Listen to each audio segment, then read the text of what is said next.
Welcome to Daily Wisdom, Walking the Path with the Buddha, a podcast shared by David Roylance. This podcast is dedicated to guiding you to completely eliminate the discontent mind and the suffering it causes by attaining enlightenment. Learn and practice the teachings of Gotama Buddha that will guide you to fully attain a peaceful, calm, serene, and content mind with joy.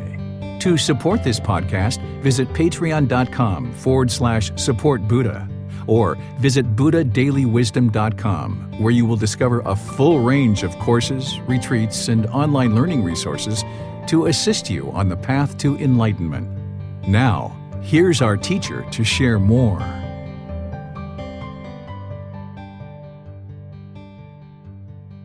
Sawadee Kap. Hello and welcome to Daily Wisdom, Walking the Path with the Buddha. Today is our group learning program in the unofficial restart of the entire program.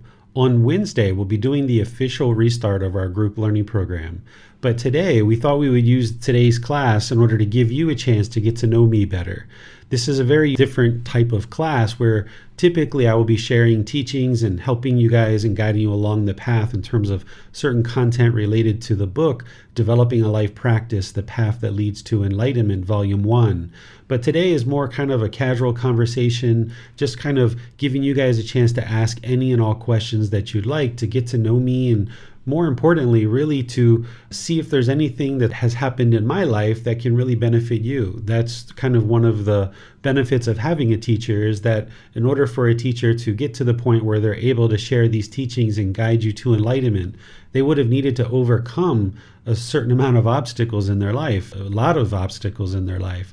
And through overcoming those obstacles, there's certain wisdom that we gain that can help you in your life. So this is an opportunity for you to ask any and all questions, and you can ask me any questions you like at any point in time throughout any time that you decide to study with me. But we thought we would kind of set this class aside and make it unique, where there's nothing that I'm going to be sharing in terms of prepared content from the book, but just open up to any questions and all questions that you have. So I'm going to turn the class over to all of you, and specifically the moderators. But let me just share that the way that you would ask a question is you would put that into Facebook, YouTube, or Zoom. Our moderators will see that and be sure that you get a chance to ask that question through them either sharing the question that you've put into the comments, or if you're in Zoom, you can electronically raise your hand and you can ask any questions or follow-up questions directly. So with that, I'll just turn things over to all of you and any questions that you might have. Thank you all for being here. Hello, teacher. Well, first of all, let me use this chance to say thank you for all what you do, sharing your time, your effort, and energy for sharing these teachings, which of course helps everyone in our life. So really thank you, and in behalf of everyone who's learning with you, I really say thank you. Well, let's start from the very beginning. How can you describe your childhood? My childhood, I would say, was very difficult, very problematic, very difficult. I remember many of the details from my childhood, going all the way back to when I was 4 years old. That's the earliest memory that I have. Grew up in what people would probably consider a poor community. My mother at the time was a single mother because she was married to my father, but my father and her had split while she was pregnant with me. And my father was not interested in being with her, even while she was about 8 or 9 months pregnant, actually punched her in the stomach really hard, attempting to hurt me. Because at the time, he didn't think that I was his child. So he thought that my mom had an extramarital affair and that I wasn't his. So growing up, I never remembered him. I only heard stories about him, which I later met him when I was about 20 years old. But we grew up in what we call in America a trailer park, which is essentially a mobile home. And this is some of the places where people have the least amount of income to be able to live. And that's where I grew up until about age 6. And then we moved to another city, to a little bit more established home. And then we moved to some other places as well. But I was born in Washington, D.C. and grew up in Southern Maryland. And as I was growing up, there was all kinds of problems in our household in terms of verbal abuse, mental abuse, sexual abuse, things like this that was going on. I have a lot of memories of all of those things. I have an older sister her and I had a very contentious relationship, very difficult relationship growing up all throughout the years. One of the things that I remember most prominent about my childhood is I didn't understand why I, at the age of 6, 8, 9, 10, 11, and so forth, had all this love in my heart and being very interested in wanting to love other beings, but yet I wasn't experiencing the same thing in return. In my home, with my mother, my father, my sister, things like this, there wasn't really what I would describe as love. In fact, as I got older in my adult life, I questioned whether my mother actually loved me or not, because I never heard that from her until I ultimately asked her one day when I was in like my upper 20s or 30s. I asked her, do you love me? Because I never heard that growing up. I didn't have hugs and kisses from mom. I didn't have I love yous and things like this. I didn't have a father around. I had a stepfather, but he was not really understanding how to be much of a father. So for all intents and purposes, I didn't have a father. I spent a lot of time with my grandparents growing up because that's where I received the love that I was craving from some kind of parental figures. So during the long summers of school or during Christmas breaks or whenever I was sick or ill, I always found myself very much interested in spending time in my grandparents' home. So they lived about 30 minutes away. So I would oftentimes go there for weeks and weeks. And during the summers, I would spend months there. And then as soon as I would come back home, because my grandparents weren't interested in me just essentially being attached to them, that they knew I needed to be at home too. But as soon as I would go home, there would be all kinds of problems at home, and I would beg my grandparents to come back to their home. So in all growing up, it was lots of turbulence, lots of difficulties, lots of challenges, and I ended up getting into a lot of trouble with the law. I ended up being what would be classified as a juvenile delinquent, where I would break the law. I would steal cars, I would take my parents' car, I would get in accidents, I would use drugs and alcohol, things like this. I had all kinds of trouble growing up in school. I never actually completed the 9th grade. The last official grade that I completed was 8th grade. But eventually I ended up going to what was called a group home, which is where if you've broken enough laws as a juvenile, they send you away to a place where it's called a group home, where you live with all boys, and they kind of try to teach you things that will help you and improve your life. And I really benefited from this. This was a great time of my life where I learned for 10 months there. And there were a lot of adult males around that were sharing things that were kind of helping me to grow up. At this time, I was about 15 or 16 years old. And when I left there, I ended up having gotten my GED, which is a graduate equivalency diploma. So even though I'd only ever passed 8th grade, I had enough knowledge that I was able to pass the test in order to get the equivalent of a high school diploma. And then I started going to community college, and ultimately I went away to a 4-year school and graduated with a bachelor's degree. It was very difficult and really challenging for me because I wasn't used to studying in order to learn and pass tests and things like this, because I basically didn't really participate in high school. From 9th to 12th grade, I was basically non-existent. So going away to college, I really had to work hard at that. But ultimately, I graduated. And while I was there in college, I had what was called psychotic breaks, where the mind went into psychosis. And at different times, I was admitted to hospitals.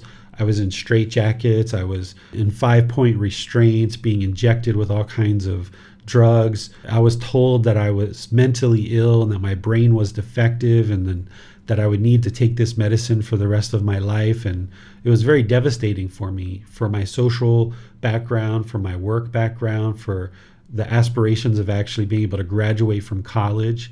But I ended up taking a break from college and then ultimately going back to school and completing school and graduating with a bachelor's degree in information systems management, which is a combination of business and computers. And then from there, I went on into a computer career working corporate America.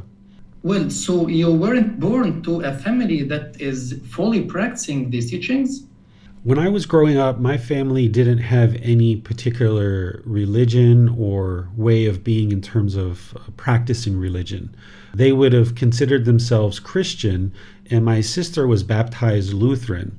But when I was growing up, my parents, my mother, didn't impress upon any particular religion for me, even though I ended up reaching out and going to a lot of different places to explore what was out there. I wasn't baptized as I was growing up. I was left to kind of do things on my own. So I ended up going to Lutheran, Presbyterian, Methodist, Mormon, Catholic, all kinds of different things, Jehovah's Witness. I went to all these different Christian venues in order to see what people were teaching and what was there, but I never really found anything that really stuck until I started learning about Catholicism and Catholic teachings. And as a person who was in college in my early 20s, when I was having those psychotic breaks, I experienced all kinds of energy from God, from heavenly beings, from experiences from beings from different realms.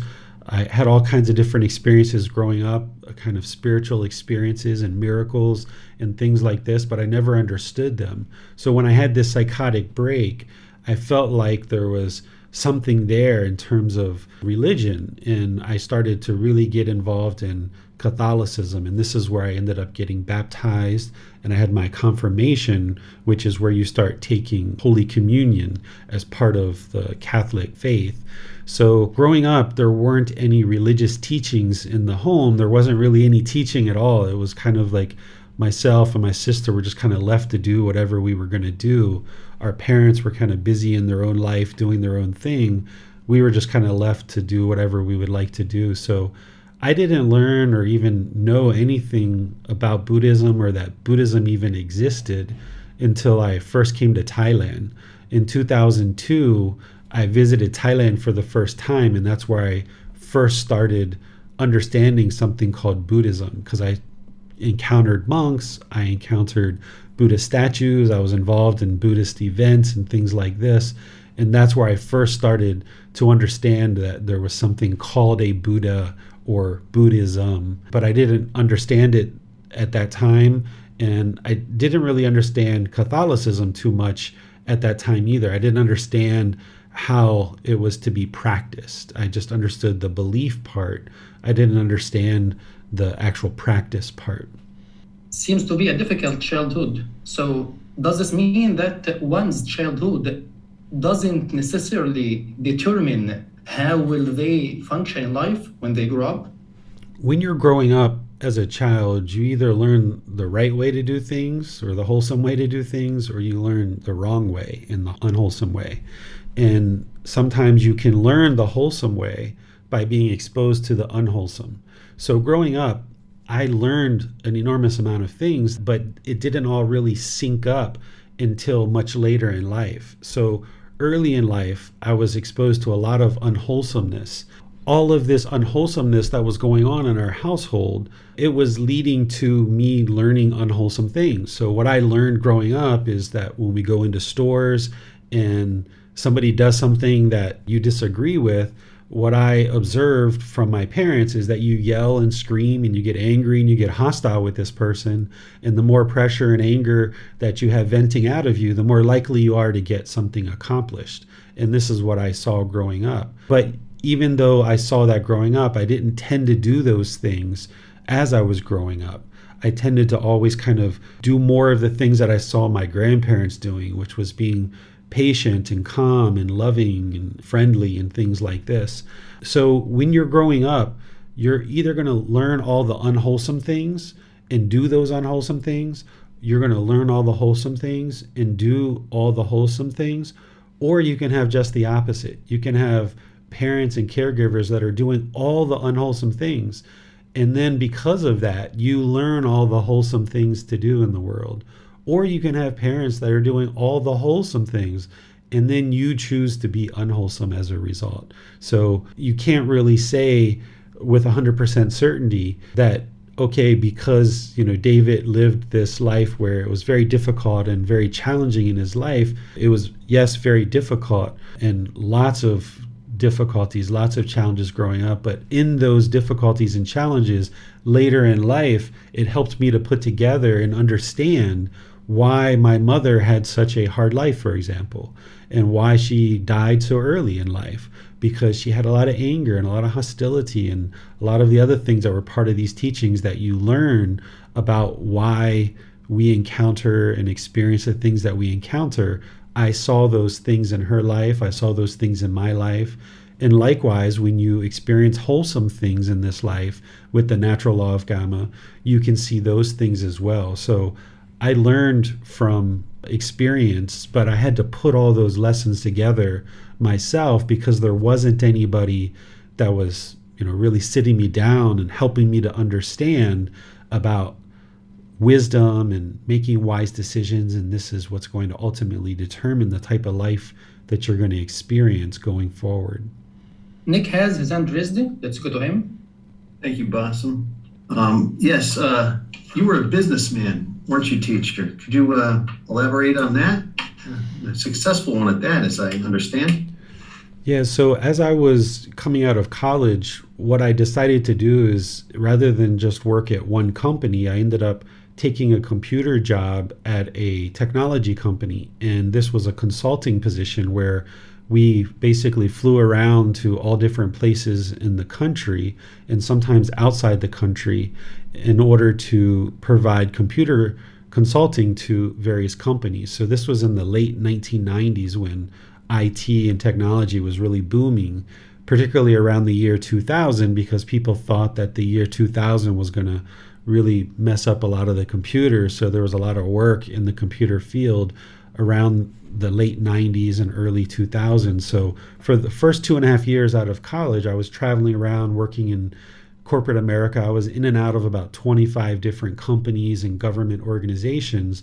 I'd work for 2 months here, 6 months there, a couple of weeks here. So I got exposure to a lot of different business environments. And what really intrigued me is how technology could be used in order to facilitate improvement in the business world and make things more streamlined and create opportunities and ultimately profit. So for 2.5 years, I did that. And then I moved on to another computer consulting company, a software company, went around to many different companies consulting on that particular software. And then I worked at some other corporate jobs. So for about 7 or 8 years, I worked in corporate America, making my way up to management, realizing that I was really on a track to be a director, a VP, this kind of thing, in corporate America. But the more that I saw what was going on, the more I wasn't interested in doing that. I realized that it wasn't everything that I thought it was. While I had lots of money and I was making lots of money in the computer field, I realized that that wasn't ultimately what I was most interested in. So this trip that I took to Thailand in 2002, it really changed my thinking, because I was taught growing up that America was so wonderful. America was so great. We were so rich. We were so wealthy. We were so educated. And yet these are the things that we were taught that is going to lead to happiness and fulfillment in life.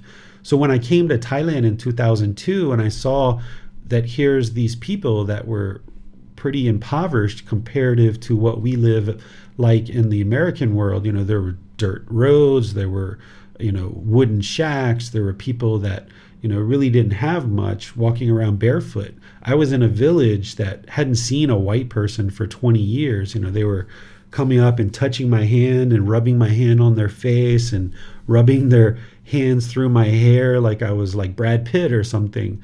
And they had never seen somebody like this. I had little girls that were like 11, 12 years old peeking through bushes with a flashlight because they had never seen a person with white skin before at that age. And what I observed is that while I was being taught that it was money and wealth and education and all these different things that I felt like I had at that point in my life at the age of 27, 28, that's what led to happiness. I realized that these people living very much impoverished were much happier than I was. They had smiles on their faces. Their families were very close. They were helping each other. They were very close knit. And while I was in Thailand, I observed that they had this culture that was so rich and so deep, more than what I had experienced in America, because America has only existed for about 250 years. And here I was in this culture that has existed for many centuries. And there's this deep, rich culture. And I observed these things in their family unit that I didn't observe in my family unit when I was growing up. I observed that the kids had a lot of respect and gratitude and politeness and kindness for their parents. There was this camaraderie amongst the family units. They were very interested in helping each other and seeing each other be successful. Where in my family, it was about knocking each other down, being harsh and aggressive with each other. But yet here in this place where we were kind of told as Americans that, these people don't have money and maybe they don't have education, what I saw is they were actually much wiser in terms of how they live life than what I was experiencing back in America. So I got exposed to something called Thai massage here in Thailand when I came in 2002. And it was something that I'd never experienced before. And I decided that I was interested in bringing this back to America and allowing Americans to experience this Thai massage. It's done with your clothing on. You lay on the floor. They massage you with pressure in their hands, their thumbs, their elbows. They stretch you, kind of like yoga, kind of assisted yoga. And it had such an impact on the body and the mind. I started doing this in America, and I built up a business where I had 2 Thai massage centers, and I had a Thai massage school where we were offering the massage as education for people to grow their career. Because when I started doing Thai massage in America, within 6 months, everybody considered me the expert because nobody else was doing it. I was the only one who was really doing it in the Washington, D.C. area. So newspapers, which were popular back then, were writing all about us. We were on the internet. People were interviewing us to try to figure out what we were doing and bringing this into the community. And then I started bringing workers from Thailand to work in America. And I grew this company to about 20 or 25 employees. We made about $800,000 per year to $1 million per year. And we were generating a lot of money, but I wasn't focused on the money. I was focused on helping people, because I knew if I just helped people be well in terms of the massage and experiencing massage, improving their health of their physical body and their mind, and if I help them learn the massage and develop their career, that this would ultimately help them as people. And the money was just always there. I never had to focus on making money because I was always focused on helping people. And when I focused on helping people, then I never had to worry about money. It was just always there. It was always coming in. And during that time, this is where I started to understand that in sharing Thai massage, that it's part of this culture of Thailand, and that if I was going to teach Thai massage, I couldn't just teach this technique of Thai massage, that I also needed to teach the Thai culture. And Thai culture is connected to Buddhism, and the roots of Thai culture is really Buddhism. So the more I was teaching Thai massage, I was also teaching Thai culture and Buddhism, and people would sign up for these classes to learn Thai massage, and they were learning that, but they were also learning about Thai culture and Buddhism as well. And this is what really kept people coming back. They were really interested in learning the Buddhism, even more so sometimes than the massage. And these things were all being taught together at the same time.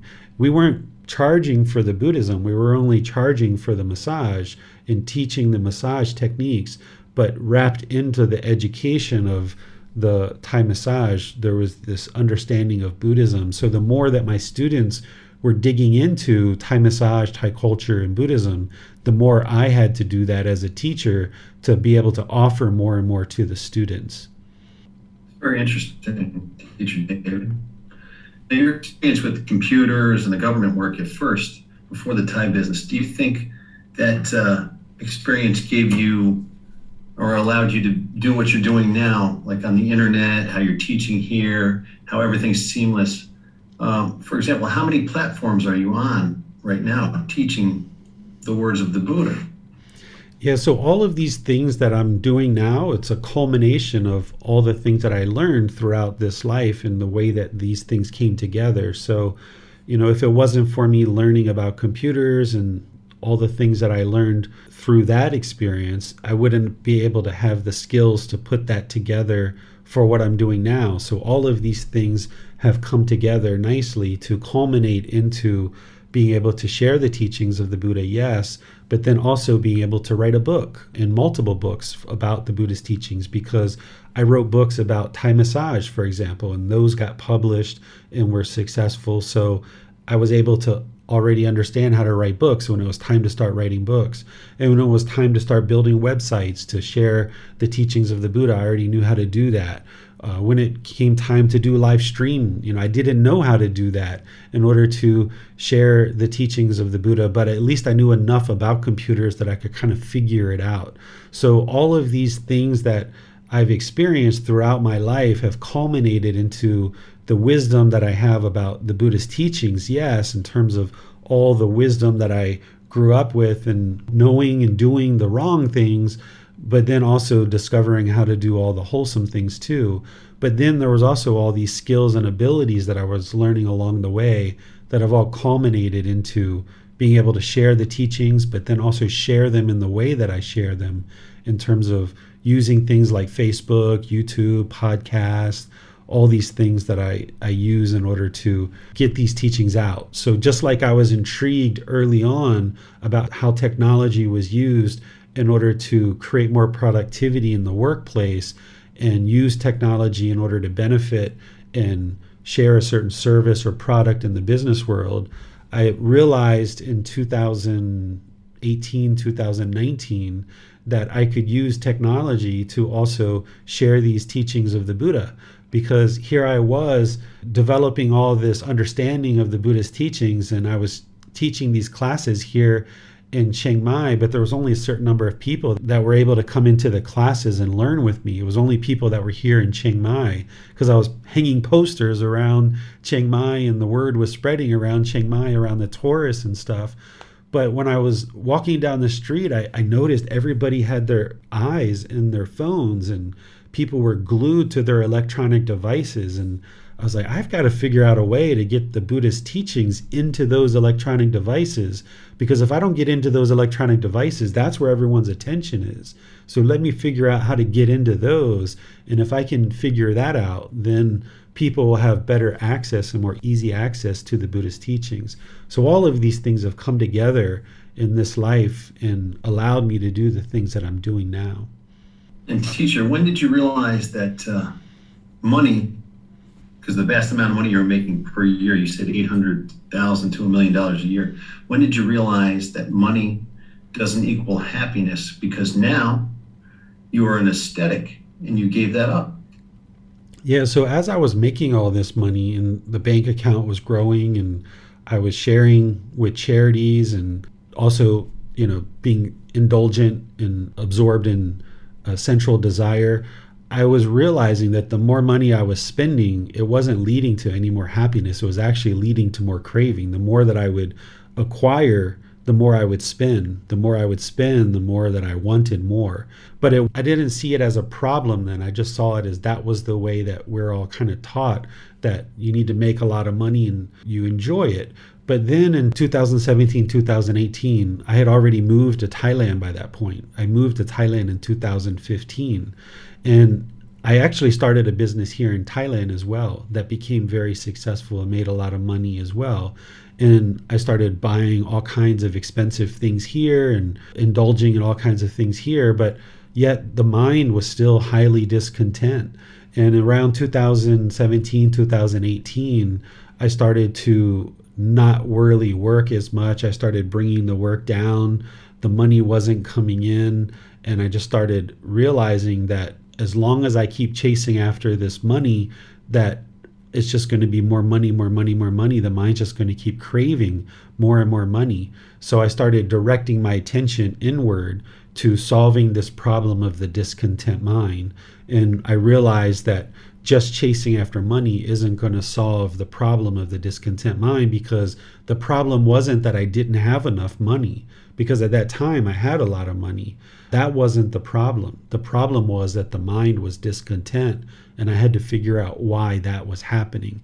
And once I started understanding why the mind was discontent, then I could start focusing on that and addressing that. It wasn't a problem with money, because I'd already experienced that through a large portion of my life. There was one time where I was employed, I was making $150,000 a year.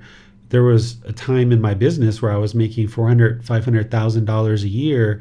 Out of the million, I was putting $500,000 in my pocket. So the problem wasn't money. There was plenty of money there, but the mind was still discontent. So once I realized and discovered that the real problem was the craving, that's when I could start focusing on the real problem. And I realized that I really didn't need as much money, that I could actually bring my life down to a minimum and focus on solving what we call the three poisons, or the three unwholesome roots. And by addressing the real problems, that's where the mind then started experiencing more peacefulness. And I ultimately got off all the medications and everything else that was told to me about how my brain was defective. I realized that that wasn't true, that it was just that the mind was untrained and I didn't understand these natural laws of existence. And as soon as I started understanding them and I started making wise decisions, then the mind gained more and more stability and eliminated discontentedness. In a way, teacher, this sounds similar to Gotama Buddha's story. He was a prince. Now, the way I understand it, the businesses that you spoke of, the one in Washington, D.C. and the one in Thailand, they no longer exist. You gave those up and you're an aesthetic now, right? Working on donations? Right. When I was moving from America to Thailand, it was about a 7-year plan that I had to move to Thailand. And I started that around 2007, 2008, and then I didn't move until 2015. But when I realized I was leaving, I put the businesses out for sale, and I had a business broker who was working to sell the businesses, and I had an offer of $1 million to purchase the company. And I entertained that, and I talked to the people, very nice, lovely people. But I just felt like the business that I created, it wasn't really a business to me. It was a service. It was a public service that we were offering the people of Washington, D.C. and the surrounding area, for people who were really deep in stress and anxiety to be able to come and experience these massage treatments in order to improve the health of their body and their mind. And we were offering this service of educating people about Thai massage, Thai culture, and Buddhism. And I felt like if I sold the company to an investor, that it wasn't going to have the same feeling, it wasn't going to have the same importance in terms of the way that I operated the company, that I didn't operate it as a company, I operated as a public service. And I felt like that an investor was going to maybe not be able to fulfill that in the same way. So I ended up turning down the $1 million and just closing the businesses and walking away. I ultimately tried to give the company to the employees and say, here, you guys can have it. You can just have the company. But I didn't realize at the time how much work and how much effort it really is to run the company, because it was just so easy to me because I grew up with it. I started it in 2003. Here it was 2015, and I just gradually brought on all the skills and the people that I needed in order to help this company be successful. So when I kind of let people run the company for a while, they kept telling me how difficult it was and how hard it was. And I couldn't understand it because to me, it was just so easy. But I ultimately turned down the $1 million, even though I didn't have $1 million in my account ever. I just felt like that money isn't what I was ultimately interested in. I was interested in having this company continue with the same feeling and the same mode of operation as what I did when I was actually running the company. So the money wasn't important to me. So I just turned away from it, closed the businesses, ultimately came here to Thailand thinking that I was not going to work anymore. But within 3 weeks of being here, I started another company, and that company slowly started becoming successful financially. And this company, once again, within 3 years, we started making about 600,000 US dollars within about a 3-year period. And then, that got to a point where it wasn't sustainable anymore, and I needed to shut that company down as well. And now I don't have any businesses. I don't operate any businesses. I don't consider myself a businessman at all. Instead, I just live based on any kind of offerings or donations that are given to me. And because of my business life, I'm fortunate that I was able to make the decision to save enough money that I did something like purchase the house that I live in. And now my wife and me, we don't have a mortgage. We don't have to pay a monthly fee. All we have to pay is electric and water, which is very helpful because I don't need it that much donations in order to sustain my life. I only need food, water, clothing, a little bit for the shelter, and helping my wife to pay electric and water, things like that, and then any kind of medical care, because I don't spend money to go out and do things like party or buy expensive clothes or buy expensive cars or things like this. I actually don't have anything in my name anymore. The house is in my wife's name. The car she bought it. It's in her name. She's got a loan on it that she pays. She has a motorbike that's in her name. I still have one motorbike that's in my name that was paid for with the old money. If I could put that into my wife's name easily without having to pay money to do it, I would just put it in her name because I'm not interested in holding on to any of this stuff. So I just live very peacefully, very humbly in my room here. I sleep on the floor. My wife and my son, they sleep in their room. And I just share these teachings, and that's all that I focus on, is sharing these teachings with whoever's interested in learning and practicing them. I've seen the way you lived in Thailand, Teacher David. It's very humble. I was wondering, now, since you grew up in America and you decide now to live in Thailand, well, it's go, go, go in America. And do you consider Thailand to just be more peaceful? Is it like heaven on earth there? Why did you choose to stay there when you were born American? There's multiple reasons why I ultimately moved to Thailand, but to answer a couple of your questions that you said originally, then we'll come back to this one, is yes, America's go, go, go, go, go, and Thailand's not that way at all. One of the things I had to do when I came to Thailand is I had to train myself how to rest, how to relax. I didn't know how to do that because I was always go, go, go, go, go in America.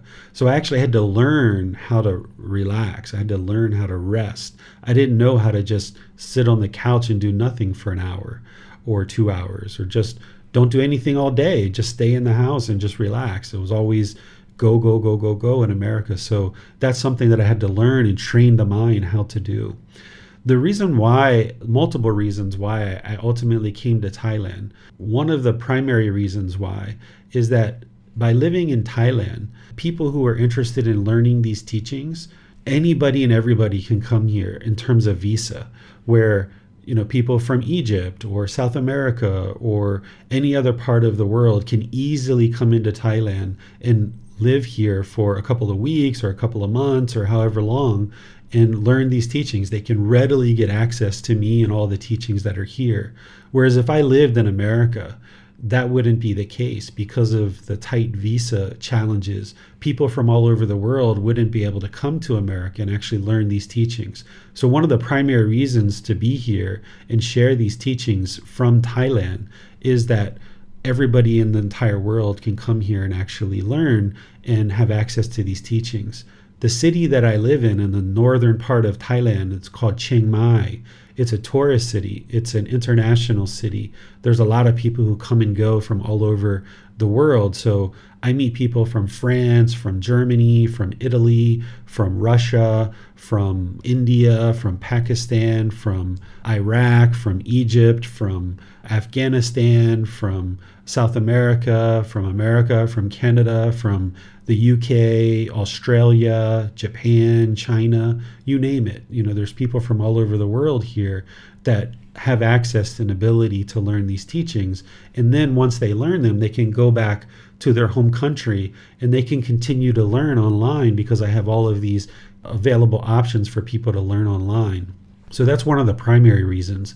Some other reasons are that being here in Thailand, they understand the Buddhist teachings quite well. So there's a lot of support here in terms of being able to share these teachings. Where in America, I didn't necessarily receive that same support.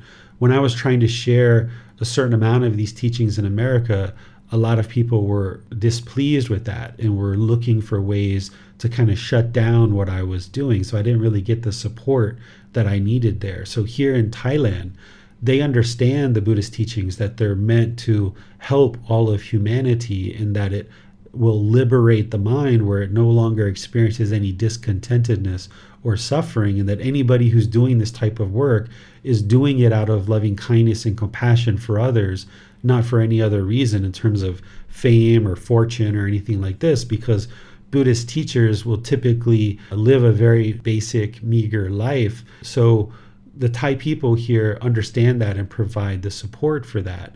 And I know that going through an entire lifetime of sharing these teachings and more people all over the world becoming more and more enlightened, that these teachings are going to need to continue.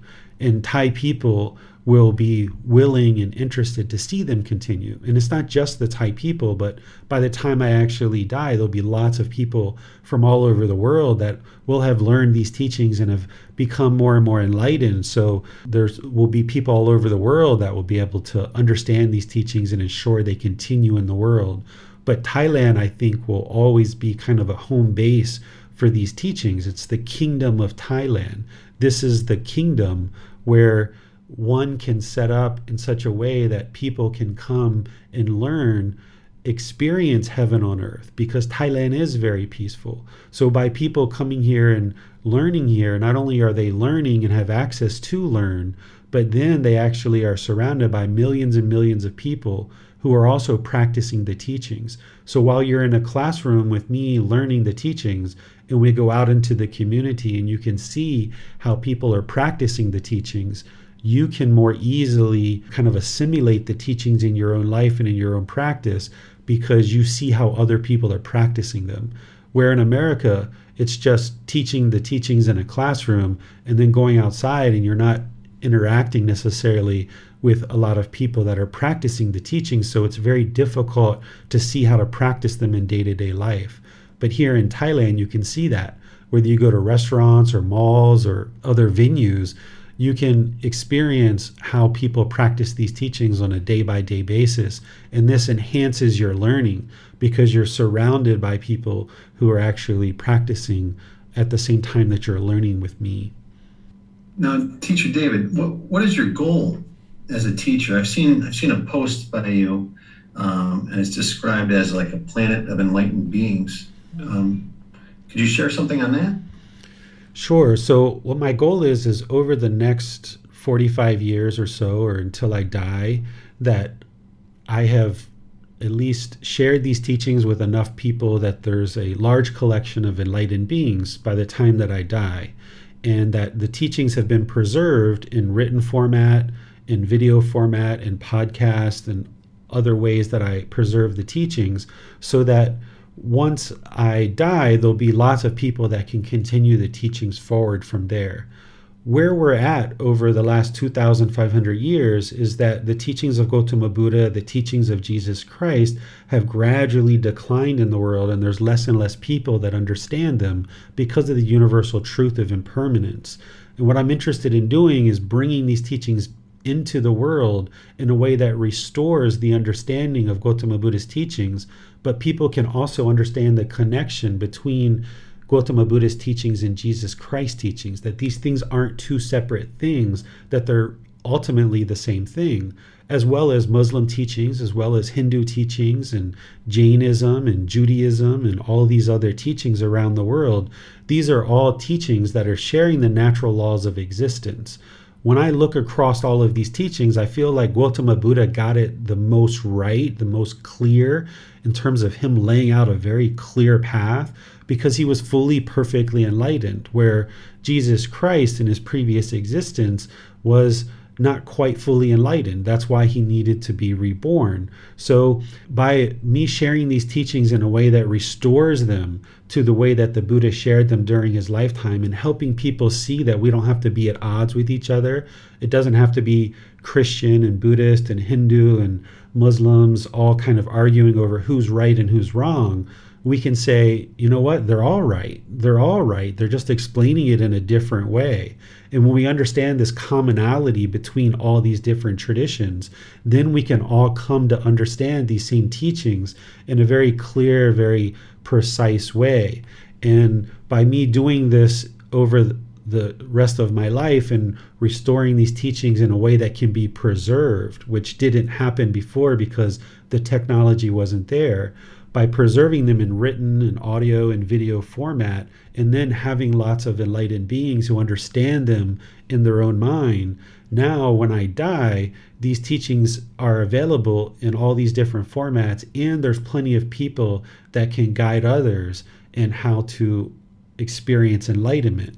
And gradually over time, this accumulates into more and more and more people in the world experiencing enlightenment, where we ultimately can create heaven on earth. It's not that there's going to be a certain being that comes back and snaps their finger and heaven on earth is created. This actually has to be accomplished by all of us individually, choosing to learn and practice, eliminating the pollution of our mind, now practicing the wholesome qualities of mind, and then gradually over time, more and more beings in the world are practicing the wholesomeness, the wholesome qualities, and now we're all making wiser and wiser decisions. But in order for us to do that, we have to be unattached to what other people are doing. Sometimes when there's a big kind of grassroots effort, people think that we kind of have to everybody get in the same room, 7.5 billion people get in the same room and kind of agree, okay, we're all going to do this. But we actually don't have to do that. We can just gradually, slowly, as people choose to step forward and learn these teachings, we can gradually learn. So a student who's learning with me, maybe a single mom or a single dad or a couple or somebody who's learning and becomes more and more enlightened, when they learn the truth, they're going to guide their children in a way that they're going to share this truth with them. And now their children learn, and their children learn, and their children learn. Or if a single person who doesn't have a significant other learns, when they go out into the workforce, or they have friends or family, and they're starting to interact with others, they're going to interact in an enlightened way. And now those ways of being and the ways of thinking are going to actually be shared just through what we might say osmosis, or just kind of gradually move throughout the world. It's not that we have to come up with a concerted plan or a step-by-step, point 1, point 2, point 3, and kind of plot this out of exactly how to create this heaven on earth. It will actually automatically get created as people choose to pull the teachings into their life. Because the more that you learn the teachings, you practice the teachings, and you see that they're improving the condition of your mind, then you will have a natural tendency to learn more, to practice more. And then when people ask you, why is your mind always peaceful? I never see you angry. I never see you frustrated. I never even see you annoyed. How does that happen? You're like, oh, well, here's the teachings. Here's how I did it. And then gradually, slowly but surely, over multiple generations, 1,000 years, these teachings will gradually evolve in the world and be shared in wider and wider audiences. One of the challenges with Gotama Buddha and Jesus Christ is not only did they not have the technology to capture the teachings and preserve them themselves during their lifetime, but they also didn't have anybody who succeeded them. They didn't leave anybody that says, okay, this person is now going to continue my teachings forward. And that is kind of an indication that teachings are going to decline, because there's nobody there to kind of pick up the ball and continue to move it forward.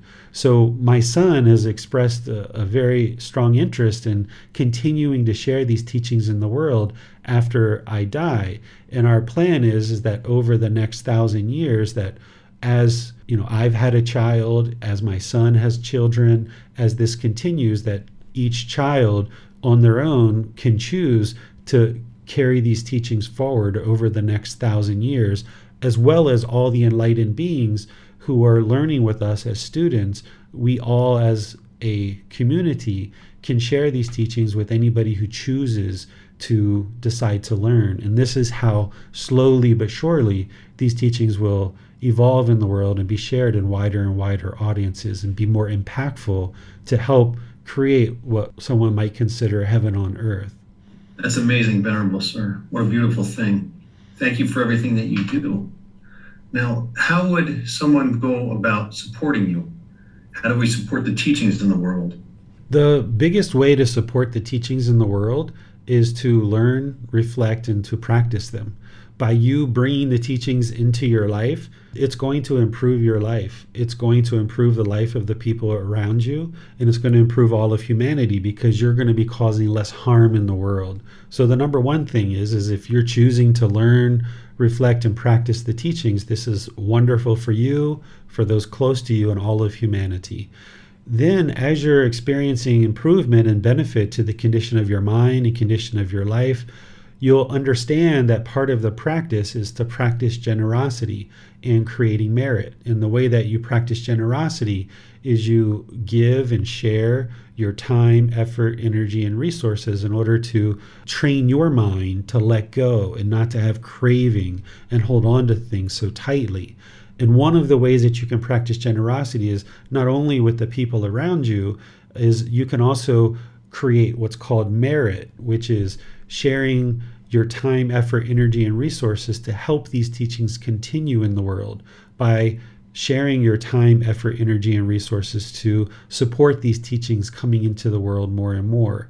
So you might decide to offer donations of your time, your effort, your energy, and your resources towards various projects or towards certain efforts or certain things that we need in order to bring these teachings into the world. Like we have retreats, or, if you are interested in buying me lunch or dinner or something like this, because I don't have a business anymore. I don't operate a career or a business in order to make any profit. I'm only interested in sustaining my life. So I'm living in a way that my benefit and the thing that I give to the world is these teachings.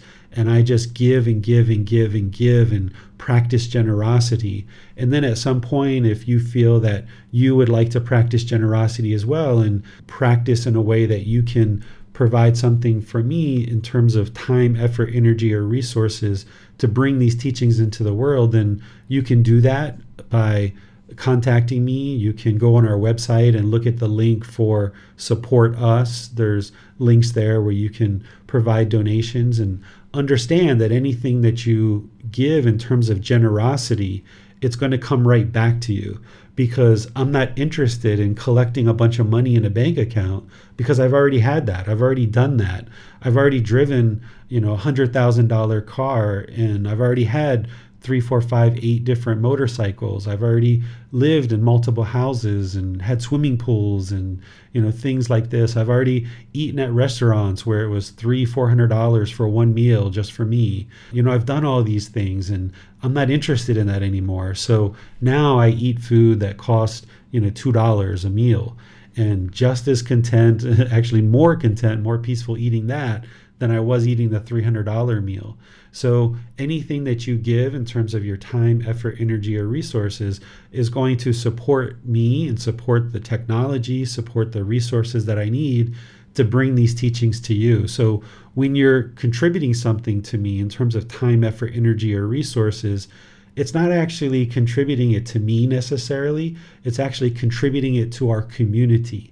So when you make an offering to me, it's actually making an offering to our community so that we can grow our community and grow the resources that we offer the world, so that people can then come into our community and benefit from free books and free audiobooks and free videos and free classes and free retreats and all of these things. But in order for all these things to be free, we all need to be able to practice generosity and be also willing to give. If nobody ever gave and we just take, then there's not going to be resources available for us to learn and practice with. So the way that you can support, number one, is learn and practice the teachings, but then as you're observing the benefits and you know that you would like to make these teachings available for others, find ways to practice generosity and bring these teachings into the world more and more. It's a very humble answer, Teacher David. You're not interested in collecting money for yourself, so to speak.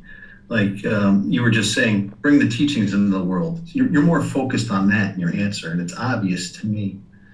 But I was wondering, you still need food, water, clothing, medical care to sustain your life.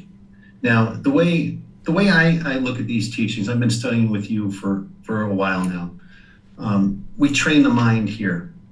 We're training the mind. Now, if I wanted a gym membership to go like train the body, they're like $50, $100 a month or something like this. But I mean, you're available just like a life coach, but you're free. You do Zooms with private sessions for anybody in the world that wants to do it. You have a Bitly calendar right there, available to all beings. You haven't skipped a beat on any of these classes. Wednesday, Saturday, Sunday, always here. And you're always teaching. And the way I understand it, the way of practice on the Eightfold Path is generosity, moral conduct, and meditation. So donation wise, I mean, is that true? Is that what something that you need at the moment? Are you getting enough right now in donations for food, water, clothing, and your medical supplies? So in order to support the things that I do here, I can live off of about $1,500 to $2,000 a month. I've arranged my life to be able to live with just that. Where in the past, when I was in business, I was making $60,000 to $80,000 a month. But now I've brought all the expenses down. I don't do the things that I used to do. I don't have the craving to go out and eat at a restaurant for $300 a meal. I don't wear shoes that cost $200 or $300 for a pair of shoes. I don't wear jeans that cost $200 or $300. I don't wear shirts that cost $200 or $300. I just wear basic, simple clothing. This is a $5 shirt. I wear $5 pants. The shoes that I wear cost about $30 or $40, and I just live very simply like that. So I've brought my expenses down to about $1,500 to $2,000 a month. And most months, I'm right around, $1,200. Some months are down to about $1,000 a month. Some months are up to about $1,500. And the reason why I can live at $1,500 to $2,000 a month is because I did things in the business world like bought this house, and now I don't have to pay a mortgage. I also have a wife who she works and she pays for the water and electric bill like all the time. Like, even though I say I like to try to help her, I haven't paid water and electric for this house for probably almost a year because she pays for that. She also pays for a lot of my food. So there's times where she comes home and she's bought food for me and allows me to eat and things like this. So to live more comfortably, it would be, around $1,500 to $2,000 a month is what it would take to ensure that things are comfortable. But, I make it, if the donations are only $1,000 a month, and, I'll eat, a lot of, what do they call it? You guys call it cup of noodles. Here we call it mamas, like a dehydrated soup. I only eat twice a day. Sometimes I'll eat once a day in order to bring the food down so that I don't eat too much. That's how I get by. I've trained my son that he doesn't get toys. He doesn't get to live, a lavish lifestyle like he did before when I was making lots of money. So my wife, my son, and myself, we all had to train ourselves to bring our craving down so that we're not spending money. The only thing that I spend money on is food, water, clothing, shelter, medical care, my son's school, and then, just a few little things here and there in terms of I'll take my son to a movie or I'll take him to play mini golf every once in a while. But things here in Thailand are very inexpensive. So that's one of the reasons why I can live at such a low amount of funds. So while I'm very appreciative of all the donations that I get, it's not quite enough to live in that $1,500 to $2,000 range, which is really needed to ensure that things are taken care of in an easy way. Now, is the way to support you, is that just on buddhadailywisdom.com? There's a link right there. And is it set up for, can someone, if they wanted to practice generosity, who's learning these teachings from you, every week or getting these private sessions, is there a way to set up like a recurring donation? Because if you're helping us train our mind, what I was trying to say earlier is, gym memberships, we train the body, they're paid on a monthly basis. I don't see the difference in training the mind, in regards to, a little monthly donation. We can pick the amount. So it's pretty fair. Is there a way to set up like a recurring donation like that if we're really learning from you and taking advantage of these teachings? Yeah, I have it set up where you can do single donations, just at your own free will. And then also you can set it up where it's a recurring, where it's a monthly donation of $5 or $15 or $25, and it increments up from there. So you can choose to do that if you like. It's not something I expect. It's not something I require. It's not something that I ask for. You'll never hear me ask in class to donate anything to me. But if you do, I'm always very appreciative, and I have it set up so that you can. Initially, when I first started sharing these teachings here in Chiang Mai, students were asking to give me donations, and I wouldn't take donations because at that time I still had some money in the bank. And then I ultimately got to a point where I had exhausted all those resources and I didn't have money to eat. And there was a student, a girl who came to learn with me, and she was like the 20th person who asked me, can I give you a donation? And I finally just said, yes, you can give me a donation. That was a really difficult thing for me to do because I wasn't used to living that way. I was used to living as a business person. So just like Gotama Buddha was in the forest and he was essentially starving himself, and a girl came and offered him rice, and he had that realization where he reluctantly accepted the rice. I was in that same situation where, I was kind of essentially starving myself, and I had to reluctantly accept this donation. I wasn't really interested in doing it, but I knew that I had to if I was going to sustain this life. So I accepted that donation, and then slowly but surely other people asked the same thing, and there were people from overseas asking to give me donations, and I didn't have a way to do that. So ultimately I had to set that up around 2020, I think it was. The year 2020 is when I set up the ability for people to provide donations. So it's there on the website under buddhadailywisdom.com. You can go to support us and you'll see the ability to share a donation if that's something you'd like to do. All right, thank you, teacher. I have one last question before we go back to Bassam for questions on Zoom, and then there's several that have popped up on Facebook. But this last question I have for you, sir, is related to practice. And I can kind of put it in an analogy. For example, if we're learning from you, at what point would you say it's okay to, instead of like, if someone has concern about, missing classes or anything like that, at what point do you think a student has learned enough from you where they can just come back, check in as they please, kind of like a child or a young adult that went off to college? Like, is it okay to, like, instead of doing everything live or just be out in the world and practicing what they've already learned, right? And then they come back, see their parents on the weekend to do the laundry. At what point do you think students have learned enough to do something like that, just come back in and just do what they learned already out in the world, practicing what they know, and then just come back to check in once in a while? Yeah, everybody's going to be a little bit different. There's not kind of like one standard set answer to that, because everybody starting at a different place in terms of the amount of pollution that's in the mind, and people progress at different paces in terms of what they are able to learn and practice and the amount of time they can devote to it. So each person has to make the decision for themselves. As those of you guys that have been studying with me for any amount of time knows, I don't take attendance in class. I don't keep records of what classes you attend and what classes you don't. When I was in the business world and we were giving out certificates for different classes and we were doing professional career training, we had to keep track of all that stuff.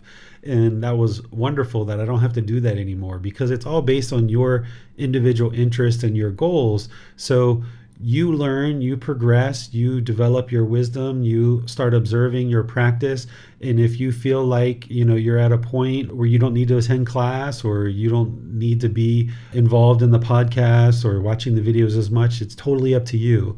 But you should be able to observe that you're at least in that first or second stage of enlightenment, I would say. At the first stage of enlightenment, it's like being at base camp at Mount Everest. There's a whole lot of work to get to base camp at Mount Everest. You have to learn all the tents and boots and mountaineering supplies and all the different foods and how to tie knots and ropes and backpacks to carry and all these different things.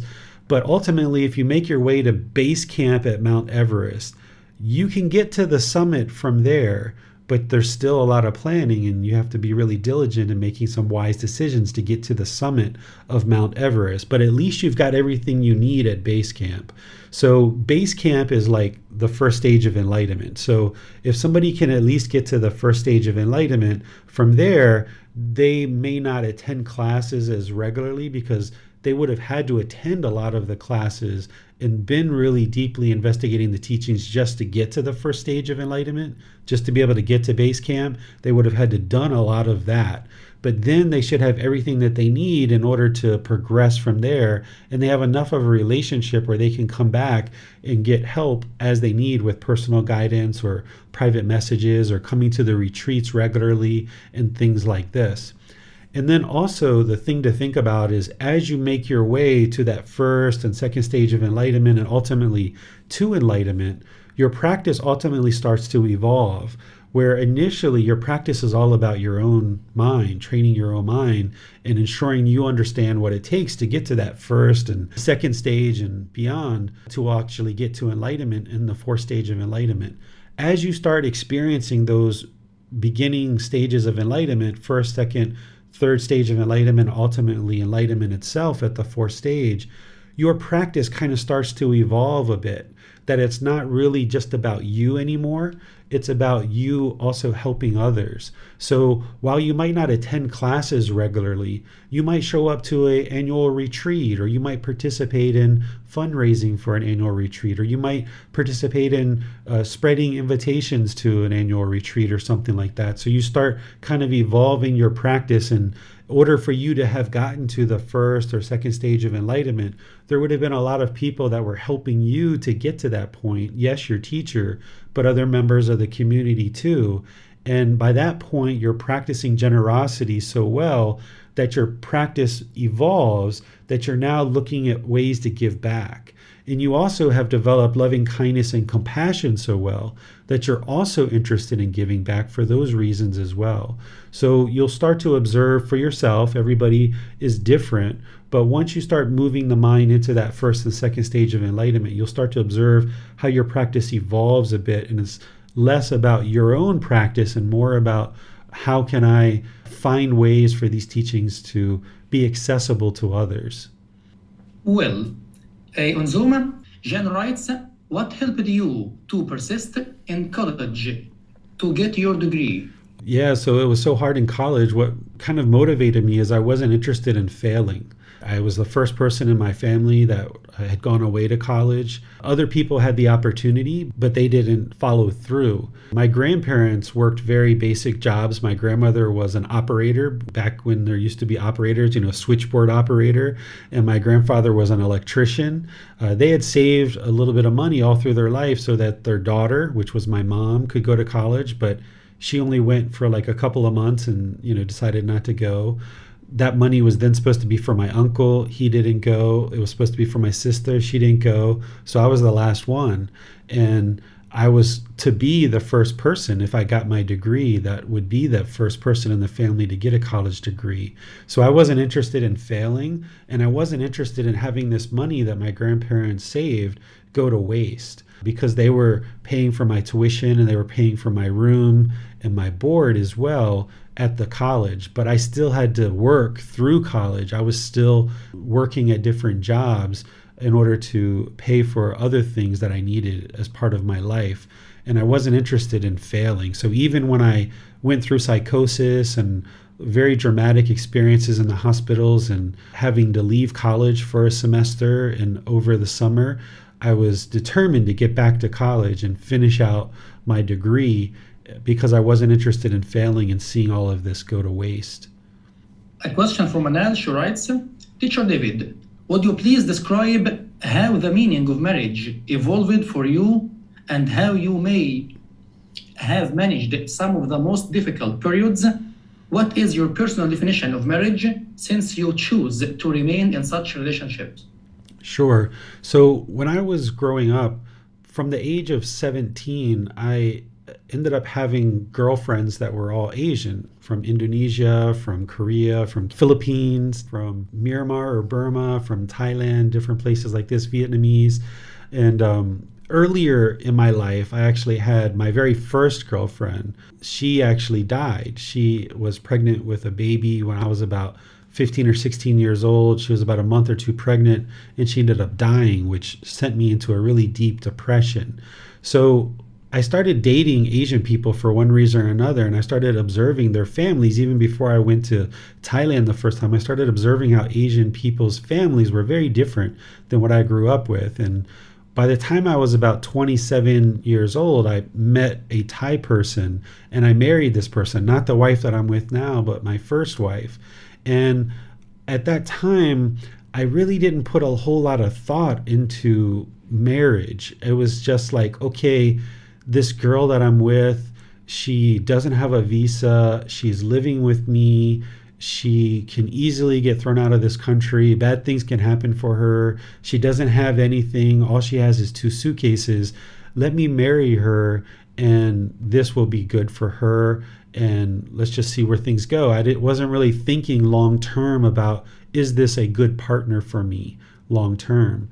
And when we got married, I actually woke up the next day like, oh my goodness, what did I do? Like, I made a huge mistake. And I really felt really bad about what I did, but I stayed in the marriage, and it was a real struggle. And we were married for 5 years. And the more I spent time with this lady, who was a very lovely lady, but both of us weren't compatible. We just weren't in the right mindset to be husband and wife. We were too young. We didn't understand each other. I didn't have what I needed. She didn't have what she needed. But I stayed in the marriage because I thought that once you got married, you had to stay married for the rest of your life. And I really struggled for 5 years in that marriage, holding on and holding on and holding on and trying to fix her and trying to get her to be the kind of wife that I wanted. And I realized that she couldn't do that, that was wrong of me, that I can't change her to be the kind of wife that I want. She needs to be the person that she needs to be, and I need to be the person that I need to be. And we ultimately ended up getting a divorce, but I learned a tremendous amount through the whole experience, a lot more than what I'm explaining here. And we, had our legal marriage, and then we had our legal divorce, and then about 4 years after that, I ended up marrying my current wife, who I'm with now. And her and I did things very differently, as we took our time and we dated for a long time and we lived together for 3 years. And I asked her a whole lot of questions along the way about the type of life that she was planning to live long term, to decide if this was an actual person that was more compatible with me. And the more time I spent with her, I realized that she was compatible, and this was the type of person that I was interested in being with. So we ended up getting legally married once again because she needed a visa to come back to America. She was living in America with me for 3 years, but then she got stuck in Thailand and she couldn't come back. So I had to marry her again in order to get, or this person to get a visa. But I knew at that point it was the right person, and I was marrying her for the right reasons. But had I not needed to get a visa for her, there was no reason for us to get legally married, because legal marriage is really just a contract with the government. and informing the government that you're married. And now when you inform the government that you're married, if you would like to separate, you have to inform the government that you're going to separate. But what I discovered is with the first wife, when we were dating, everything was great. We were living together. We weren't married. The relationship was wonderful. But when we got married, legally married with the government, then all the expectations from me and from her came in. And that's what actually led to a lot of pressure in the relationship.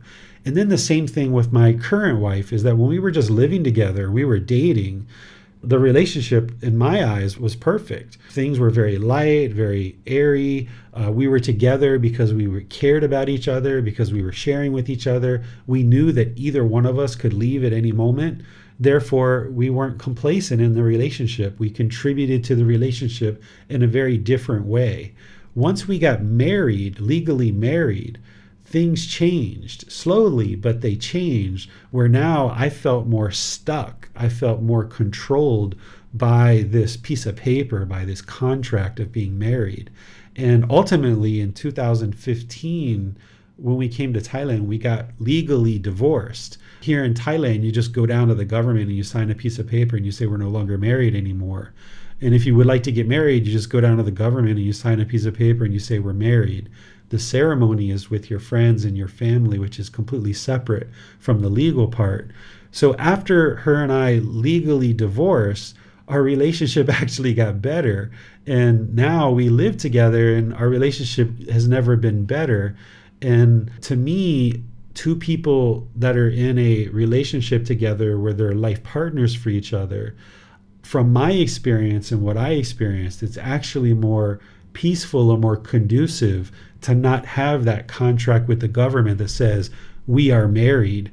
Because in the situation where we aren't legally married, but we're choosing to be together as a couple, we end up participating in the relationship in a much more caring way, in a much more sharing way, in a way that we don't feel pressured or obligated or expectations from each other.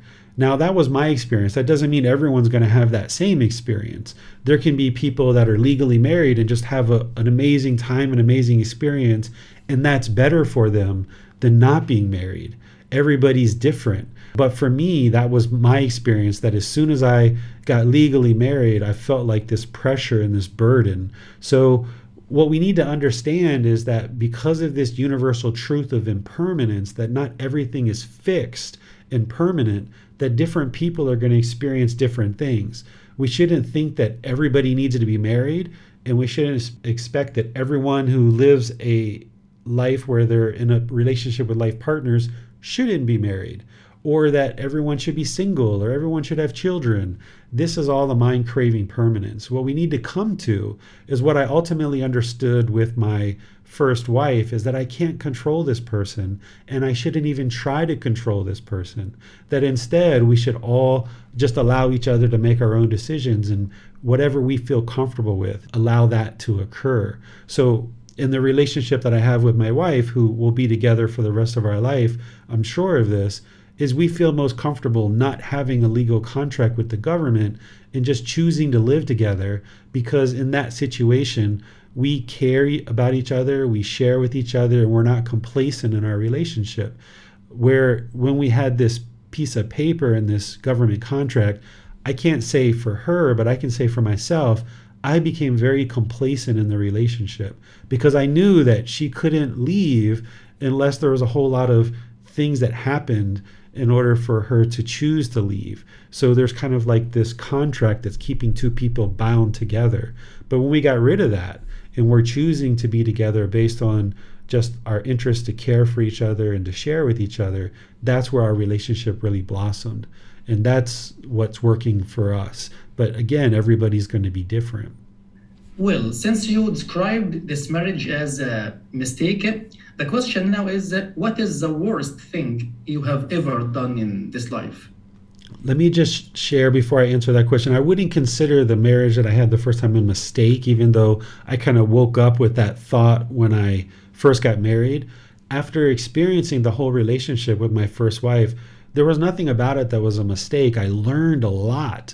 I felt like it was a mistake at that moment, but there was an enormous amount of learning and wisdom that I gained from that whole experience. So I value and appreciate the fact that I went through that 5 or 6 year relationship with her. So in terms of what is the most unwholesome thing that I've ever done, I would say the most unwholesome thing that I've ever done is I've done a lot of killing of animals, because I used to work on a farm and I killed a lot of animals as part of that. And that was a very difficult thing for me to start doing as part of working at the farm, but I experienced the results of that and having done that. The teachings that you see in the resources that I share related to the Buddha's teachings, all of those things that you see that are unwholesome, I've done all of them except for kill a human being or rape an individual. I've never done either of those things, and I never will. But the reason why I know all of those other things lead to unwholesome results is because I've done them all. Whether it's killing animals, whether it's stealing, whether it's sexual misconduct, whether it's lying, whether it's taking substances that cause heedlessness, all those different things that you see me writing about, all those things that you see me teaching about, all those things you just see me describing in classes about the difficulties and struggles if we do these unwise, unwholesome decisions, it's based on personal experience. So I've done everything and anything that you see me writing about and teaching about, except killing a human being and raping somebody. I've never done either of those two things.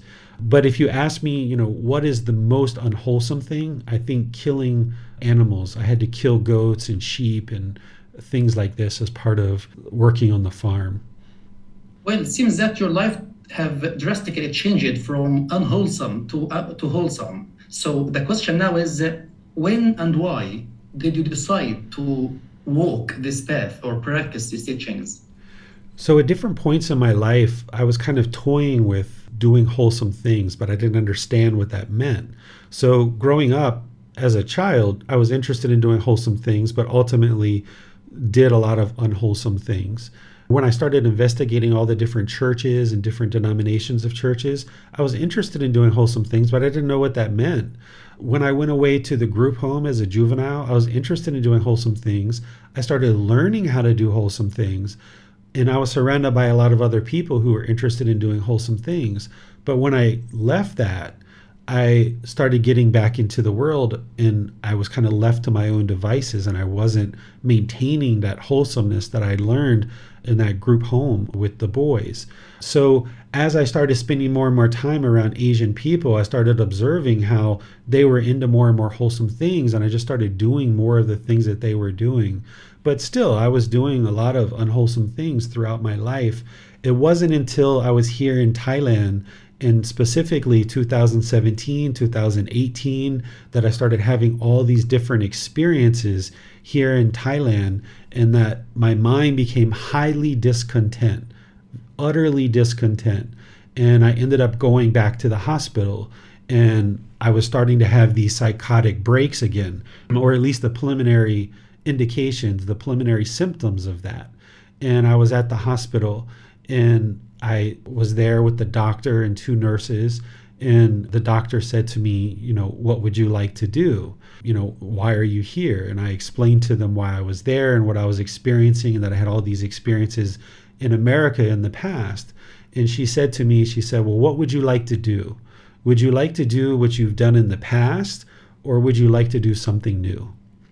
And I said, I would like to do something new. And she said, okay, don't worry, we'll take really good care of you. You would like to do something new, we'll take really good care of you. And then they just walked out of the room. And I was there in the hospital room by myself, and I didn't know what else to do. I was struggling with these unwelcome thoughts and these emotions and things that were going through my mind, and on the verge of this psychotic break.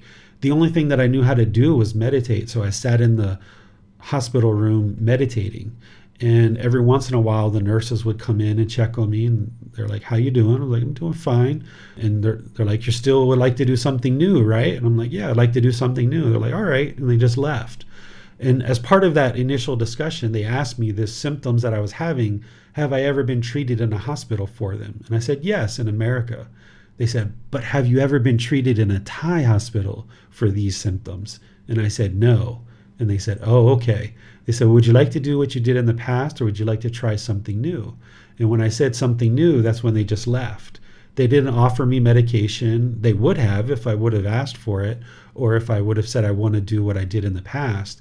What I said to the doctors, I said, well, what I'm doing in the past obviously wasn't working, or else I wouldn't be here, because I was 24 years into taking these psychotropic medications for the problems that I was having. So I knew that it wasn't working, or else I wouldn't have been in that hospital after 24 years. It wasn't solving the problems. So when I said I would like to do something new and they walked out of the room, I didn't know to do anything else but meditate. So I started doing that. And then I started doing that more and more and more. And I got into the Buddhist teachings and I started learning the Buddhist teachings. And this is what solved all the discontentedness in the mind. And I no longer experience sadness, anger, frustration, irritation, annoyance, guilt, shame, fear, boredom, loneliness, shyness, resentment, jealousy. All of these discontent feelings and others were all eliminated through the Buddhist teachings. It wasn't through medication that did that. It was through training the mind. And this is how I know that through sharing these same teachings that other people can accomplish the same thing, because there's nothing special or unique about me being able to use these teachings to solve the problem of my discontent mind. Your discontent mind is being caused by the exact same problems that was causing in my mind. It's craving, anger, and ignorance, or the unknowing of true reality. And once I discovered how to solve that in my own mind, now it's a matter of putting it into words, putting it into books, audiobooks, videos, podcasts, and other things, so that you guys can learn these same techniques, these same teachings, and then you'll be able to experience the same results that I experienced. What was it like when you first started this path? Very difficult. It's a struggle. It's very difficult because the mind is holding on, and all it knows is what it knows from the past. It only knows what you've been doing your whole life, and now you're kind of taking a 180-degree turn in a different direction, completely opposite of what you've been growing up with and what you've been told your whole life. Particularly if you're in a country like America or the UK or Australia, we're taught in the Western world that what we're doing is so right and so wonderful and so great, and we're the best country in the world. We're the greatest country on earth. And we think that we've got it all figured out. And yet you come to a place like Thailand and you see that these people truly have it figured out, because people walk around so peaceful and they're smiling and they all get along and they're so harmonious together. And you have to kind of let go of all that conditioning where your mind has been told that you've got things so figured out, and you've got to take this 180-degree turn in an opposite direction. But you do that slowly. But I was doing it at a much more direct pace, in a much more deliberate way of making this hard right turn instead of this gradual right turn. I was making this hard right turn, and that was a real struggle because the mind was holding on so tightly. So being on this path and choosing to walk down this path, the mind is still wanting to hold on to all these things in the past, even though you intellectually know those things are causing harm, they're causing your discontentedness. Your mind still wants to hold on to them. And it's not until you train it and train it and train it some more and train it some more and train it some more and then train it some more, and you just keep training it, where it slowly, gradually is willing to let go, that it then becomes almost enjoyable when your mind is letting go, where initially it's very difficult and hurts a lot. You feel like the pain you're going through is so unsurmountable, and you just want to turn back and you want to go back in the direction that you came from because it's so painful to go in this new direction. But if you keep your eyes set on the goal and the objective, even though you know it's painful and your mind's not comfortable letting go, if you just have confidence in the Buddha, you have confidence in his teachings, you have confidence in the community, you have confidence in your teacher, and you have confidence in your ability to attain enlightenment, you can work through those struggles and difficulties and experience the results on the other side, which is beyond pleasure and pain. So what advice do you have for someone who is just starting on this path? I would say take it slow. Don't try to do too much at one time. Just keep it very simple. Focus on the three universal truths, the Four Noble Truths, the Eightfold Path, the five precepts, developing your meditation practice. This is what the first part of the group learning program is designed to help you with. So the first 2, 3, 4 months, it's really focused on the core teachings so that you can gradually ramp them up and bring them into your life. So do it gradually. Don't put a lot of pressure and stress on yourself to be perfect today, because your mind's going to be holding on to all these things in the past. So don't put pressure on yourself to be perfect. And also be willing to let go. Don't be holding on to all the things that you think are so right and that are so correct, because we oftentimes grow up thinking that what we're doing is so correct and so right. There's a certain amount of arrogance and ego around that, and our mind is like, hold on a second, this is so simple.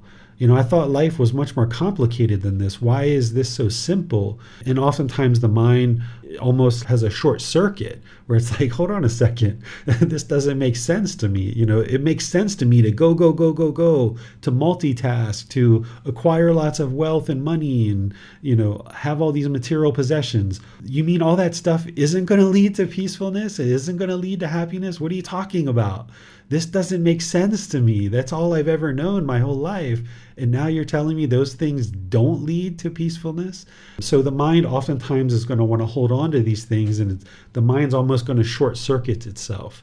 And when you experience that and you're having difficulties and you're not understanding, that's the time to ask questions. That's the time to investigate. That's time to reach out and have personal guidance, or talk to some other members of the community and reach out and try to understand. Because if you enter into this path thinking that you already know everything, and then a week or 2 or 3, you start realizing you're learning things that are completely opposite of everything you've been taught your whole life.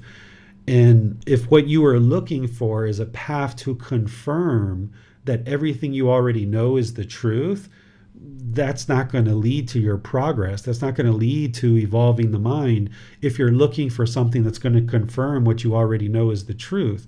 Because if your mind is experiencing discontentedness, you don't currently know the truth. Then your mind is still unawakened. It's still unenlightened. So if you're looking to just confirm what you already know, then you're not looking to evolve. You're not looking to progress. You're not looking to grow.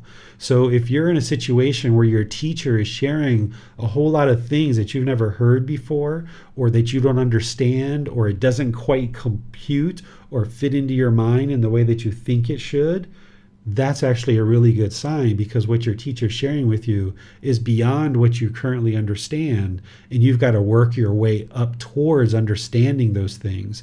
And the only way that you can understand them is to ask questions. So wherever you find yourself confused or not understanding or feeling like you're just lost, you just start asking questions. And that's where, by you asking questions and hearing the answers multiple times, things can get more and more clear for you. A question from Parikshit. He writes, Venerable Teacher, how did you write so many books after 2018 only? Yeah, so I started writing the first book in 2018, and that was Developing a Life Practice, The Path That Leads to Nibbana. That's the very first book. And I wrote that just based on all the teachings that I understood, and I wrote it. And of course, connecting it to the words of the Buddha. But then as I started sharing that book in the first 1.5 to 2 years, I realized that certain language and certain word choices that I was using wasn't necessarily always connecting with the students. So I had to start modifying the way that I spoke about the words, because the wisdom was in the mind, but I hadn't spoken it and kind of shared it with students in a very long time, because I had stopped teaching in America in 2015, and I didn't understand the teachings back then the way I started understanding them in 2018. So for the first 1.5 to 2 years, I was sharing this other book. And then somewhere in the beginning of 2021, after about 3 years of teaching with that first book, I realized that I needed to rewrite the book. And I needed to use the words that I had accumulated over 3 years, realizing what words were really penetrating and helpful for students. So I rewrote the book and called that The Words of the Buddha, The Path to Enlightenment, Revealing the Hidden, Developing a Life Practice, The Path That Leads to Enlightenment, Volume 1. And I rewrote that book with all the language that I knew was going to really work and be penetrating for the students. And then I started to write all those additional books. From 2021, I wrote all those additional 12 books. So in 1 year, I wrote 13 books. That's how long it took me, because the wisdom was already there. I was already practicing it day by day by day. I was already teaching it. I was already sharing it. So when I would sit down to write a book, it would just flow out of me, flow out of the mind and flow out of the fingers. It was actually pretty straightforward, even though it took me countless hours to write these books. I was able to do it in a 1 year time frame because I'm not a businessman, because I'm not focused on a career. I'm not interested in profit. I'm not interested in marketing to gain a profit. I'm only interested in getting these teachings out into the hands and into the minds of students. So I was able to dedicate countless hours to sharing these books. So I would sometimes sleep only 2 hours a day or 4 hours a day. Sometimes I wouldn't sleep at all. I would go 2 or 3 days without sleeping and just write these books.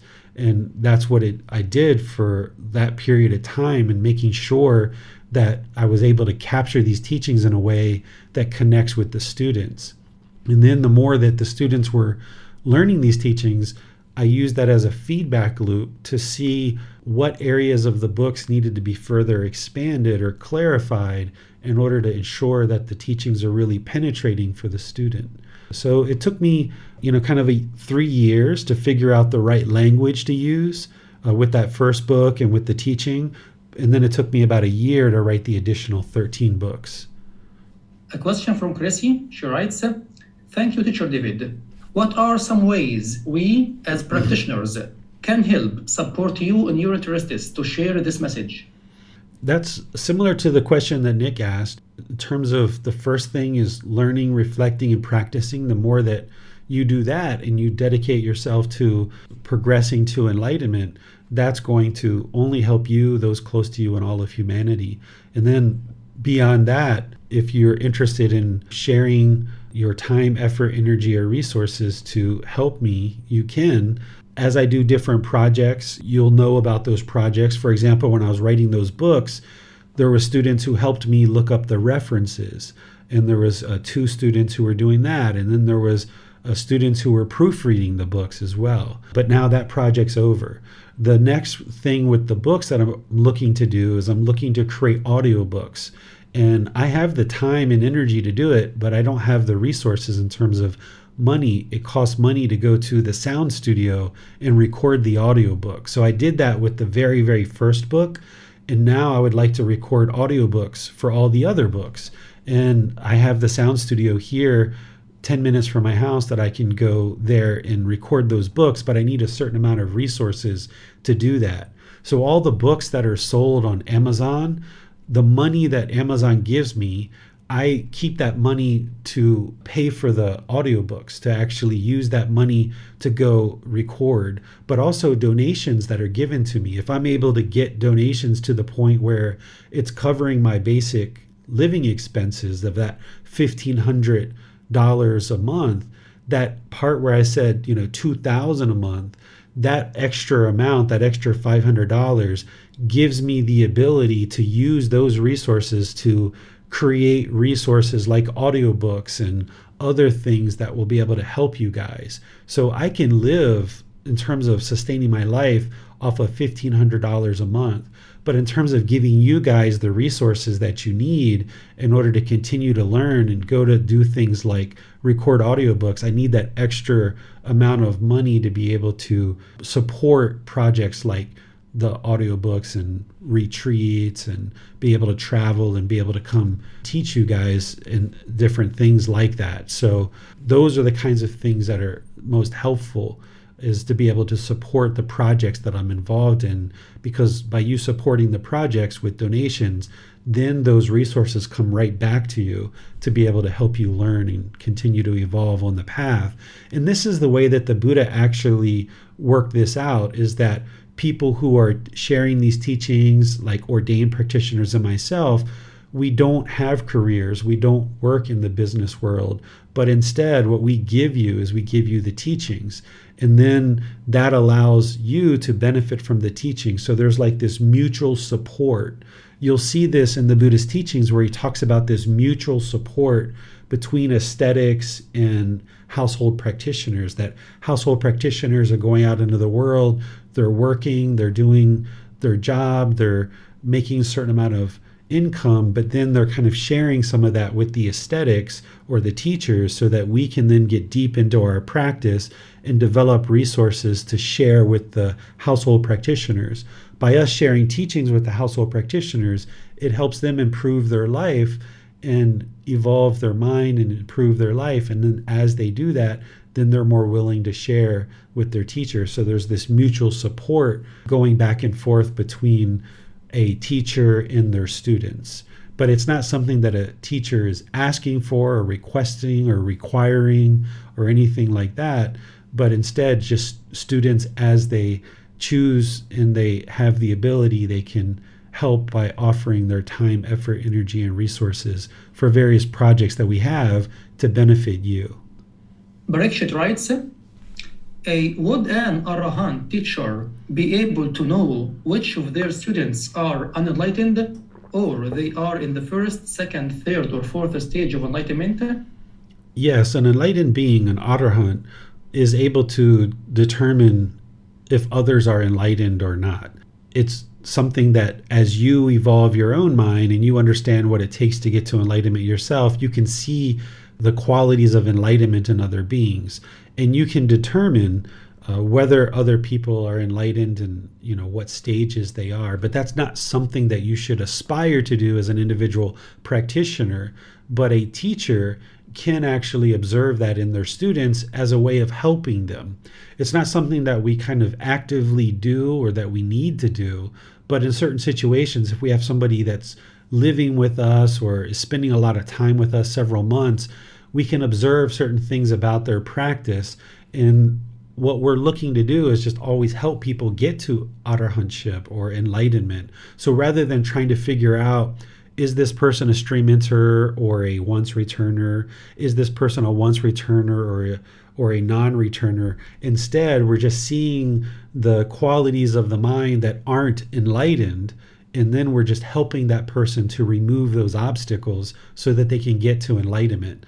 An enlightened being, an enlightened teacher, is less interested in classifying which individual stages of enlightenment their students are in, and more interested in just seeing everybody get to enlightenment. So wherever you see a student that is struggling or having difficulties with certain obstacles that is hindering them from experiencing enlightenment, a teacher would just help them to overcome those and get to enlightenment. This is one of the reasons why things like retreats and spending time with your teacher is really helpful, because it's one thing to learn and understand these teachings in a classroom environment, but it's a whole other thing to go out to eat and go to a park and go travel or, spend time side by side with your teacher, because not that they're judging you or analyzing you or anything like this, but there's just certain things that are observed through your just normal way of being that a teacher can help you with more readily when you're in your natural environment than when you're in a classroom just asking questions. And this can actually be really helpful for you to spend time with your teacher. This is one of the reasons why during the lifetime of the Buddha, household practitioners would invite the Buddha to come stay with them for several days or weeks and stay in their house and live in their house with them. And this is why even today that students will oftentimes invite their teacher to come stay with them for a few days or a week or two or what have you, or come live with their teacher for a few days or a few weeks or something like this, because that level of insight of spending time with your teacher and your teacher spending time with you, we get another level of insight into helping you to evolve your practice that you don't necessarily get when you're just in a classroom. Another question from Parikshit. He writes, what was the effect of killing those animals? You said you faced the consequences. Would you tell some consequences? Sure. So at that farm, it was a very hostile environment. There was oftentimes fights and aggression because we were killing. In order to kill, there has to be a certain amount of hatred or ill will or anger in the mind, that second poison. And because of that, yes, we were killing animals, but we were also very aggressive and hostile towards each other as well, oftentimes fighting at the farm. And then as I progressed in life later on, I got to the point where I was very scared of dying myself and very fearful of dying myself because I had killed so much. And this fear had come back to me, and I was very much afraid of actually dying. And I was in situations where multiple people tried to kill me at different times in my life. I was encountered in different situations where I could have very easily been killed, where guns were pointed to my head, where I was in fights, where people were actively attempting to kill me. There was actually a contract to kill me at one time, and there were people that were actually actively trying to kill me for a significant period of time. And this was all as a result of the choices that I was making throughout my life, but particularly also during that time where I was killing animals. I was killing, the decisions I was making was producing this fear in those animals. I was chasing them around. I had to grab them, I had to tie up their legs, I had to drag them into the barn, I had to slit their throat. We had to hang them upside down and drip the blood out of them. We had to skin them. We had to cut them with bandsaws. All of these things, it's all leaving impressions and conditioning in the mind. And later on in life, I ended up doing things that led to the same results, is that people were chasing me. People were attempting to kill me. It produced a lot of fear in the mind. A question from Jan. She writes, Teacher David, who taught you to meditate? I actually had to learn myself. I don't have any teachers that have taught me anything that I write about, anything that I teach in these classes, my own practice.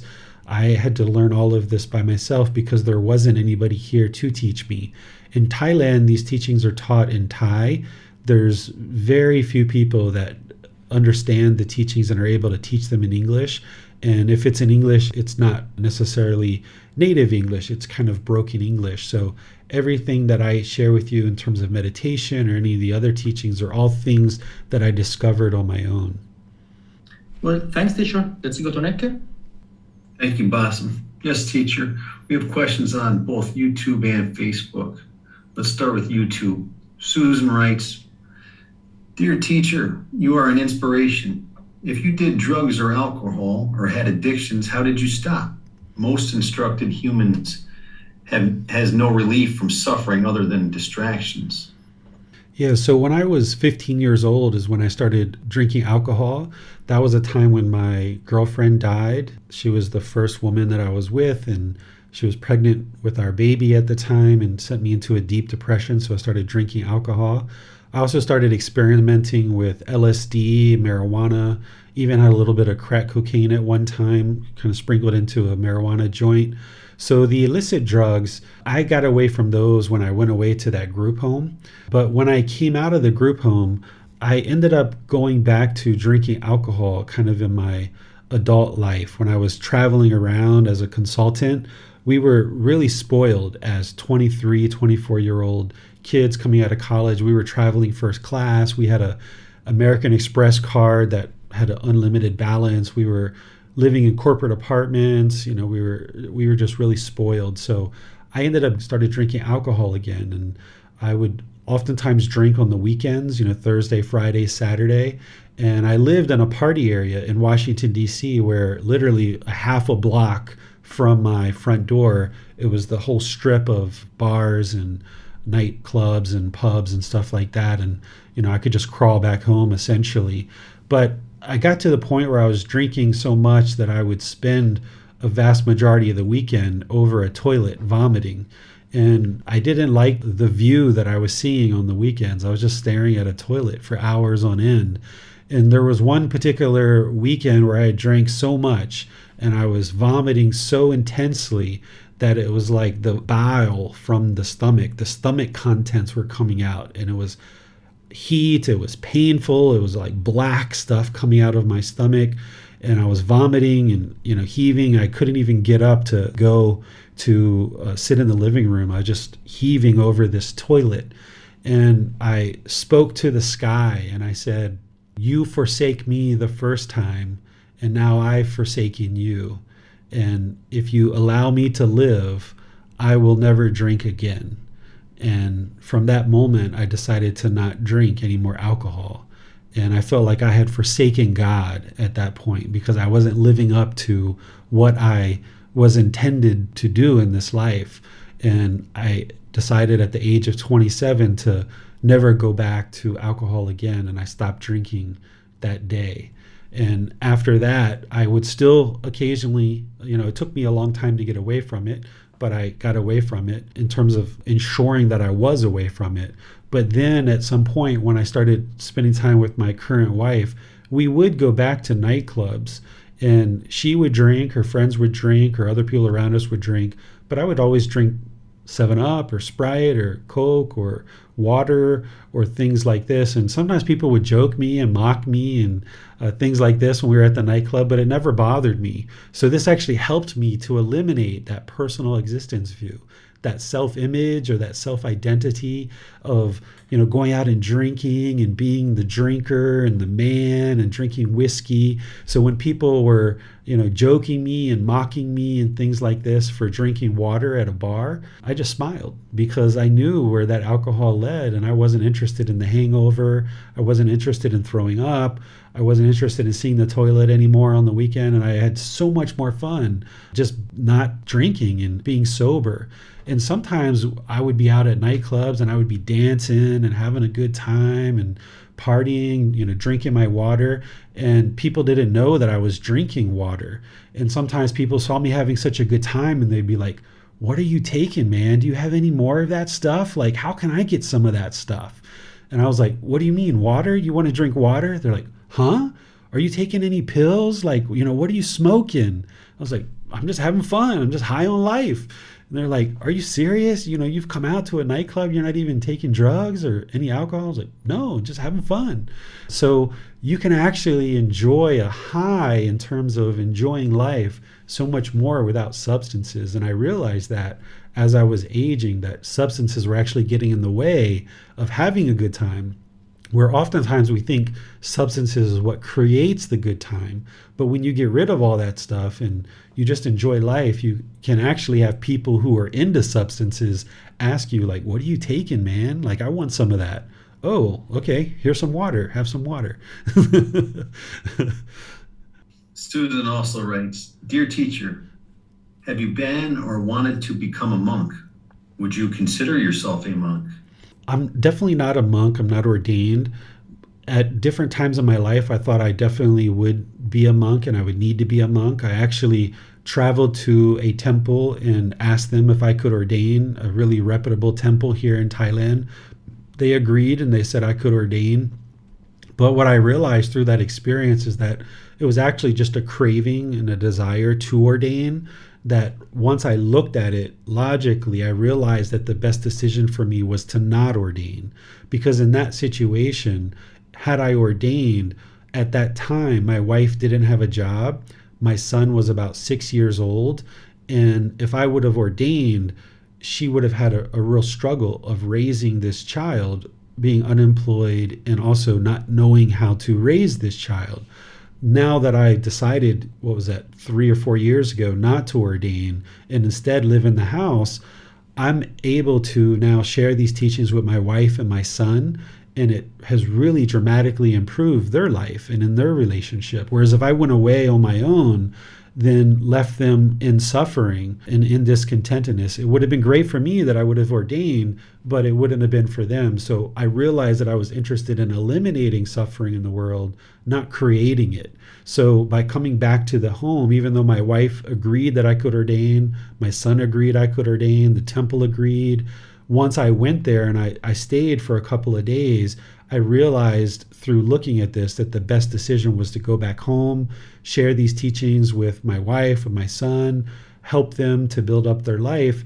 And now they're in a completely different situation than they were 3 or 4 years ago. So I've decided not to ordain. That's where I am right now. I'm not ordained now. And I feel that living these teachings in a household environment actually provides me a lot of wisdom that I can share with people like you. Whereas if I ordained, then I would understand that life really well and I could teach from that perspective, but I wouldn't have necessarily the wisdom of how do you have a relationship with a life partner and practice these teachings? How do you have a son and practice these teachings? How do you live in a neighborhood and around other household practitioners and still practice these teachings? How do you live a life as a household practitioner and practice these teachings? Because Gautama Buddha laid down the teachings very clearly of how to live an ordained life and how to get to enlightenment that way. And my goal was to share these teachings from a lifestyle of being a household practitioner and ensure that I lay down the teachings very clearly for household practitioners of how to get to enlightenment from living the life of a household practitioner. It's very interesting, Teacher David. Let's move over to the questions on Facebook. There's about 10. Bruce writes, "Hello, Teacher David and everyone. I hope you are all well. Teacher, what brought you to the teachings of the Buddha?" Highly discontent mind, very, very discontent mind. That's what brought me to the teachings of the Buddha. And I didn't have any other way to solve it. And, it's the Buddha's teachings that solved it. It wasn't medication. It wasn't wealth. It wasn't drugs. It wasn't sex. It wasn't material possessions. It wasn't having amazing businesses and success that way. It was the Buddhist teachings that shared with me how to train the mind and get to peacefulness.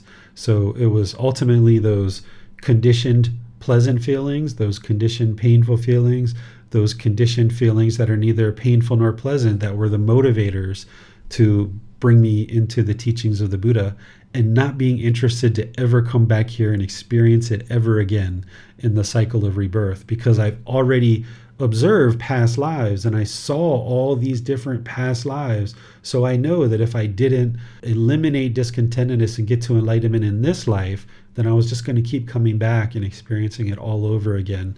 And this life was miserable enough. Previous lives were miserable enough that I wasn't interested in experiencing again. So ultimately it was discontentedness and not being interested in coming back and experiencing it all over again.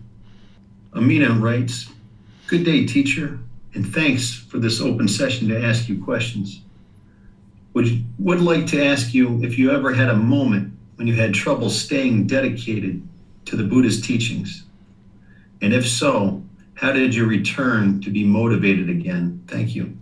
Absolutely. There's times where, the mind was super motivated and energetic and, moving down the path. And then there are times where there was more complacency and, not as interested. So what I share in terms of those 5 hindrances last week, when I talked about the solutions of how to actually get out of complacency and move to the middle way where you can practice, that's the solution. So all these things that I'm teaching in terms of the 3 universal truths, the 4 noble truths, the Eightfold Path, all those things, but also the 5 hindrances and the 7 factors of enlightenment and all of those things, I had to arise all of that wisdom and build up my practice to be practicing all of those things. So I had to overcome complacency at many different times. And it was discontentedness that ultimately motivated me on this path. But also when your mind gets complacent, that's where the discontentedness comes in. And that's once again that motivator. But you can also get to a point on this path where maybe you're in that first or second stage of enlightenment and things are actually quite good and quite peaceful, but yet you're not enlightened yet. And the mind is still experiencing some residual discontentedness, and the mind can become complacent because you can go like 3 months or 6 months without discontentedness. And it's like, yeah, everything's all great. Everything's wonderful. And you kind of become complacent, but then boom, something comes in and starts experiencing discontentedness, but it's usually short-lived and it's very insignificant that the mind can go right back to complacency again. And that's where I started thinking about the cycle of rebirth even more and more, that even just experiencing that little marginal discontentedness every 3 months or every 6 months, it's still discontentedness, and that means the mind's still unenlightened, and it means you're still going to be reborn. And I'm not interested in that. I wasn't interested in that. So what I taught about complacency and how to get out of complacency in terms of practicing the enlightenment factor of investigation, the enlightenment factor of energy, the enlightenment factor of joy. That's how to get out of complacency. And you got to just really put in the effort and stay dedicated and diligent, not allowing the mind to shrink back from the struggle. Pam asked 2 questions. Let's start with the first. How does one cope with the events of the world currently, specifically COVID and the invasion of Ukraine? This is where the mind's going to be shaken up and experiencing discontentedness if you're craving for things to be a certain way in the world. When you don't understand the universal truth of impermanence, and you don't understand discontentedness and that it's your own craving that is actually causing the mind to be discontent, then your mind's going to be shaken up with something like COVID or something like the war in Ukraine. Because what you need to understand is COVID is impermanent.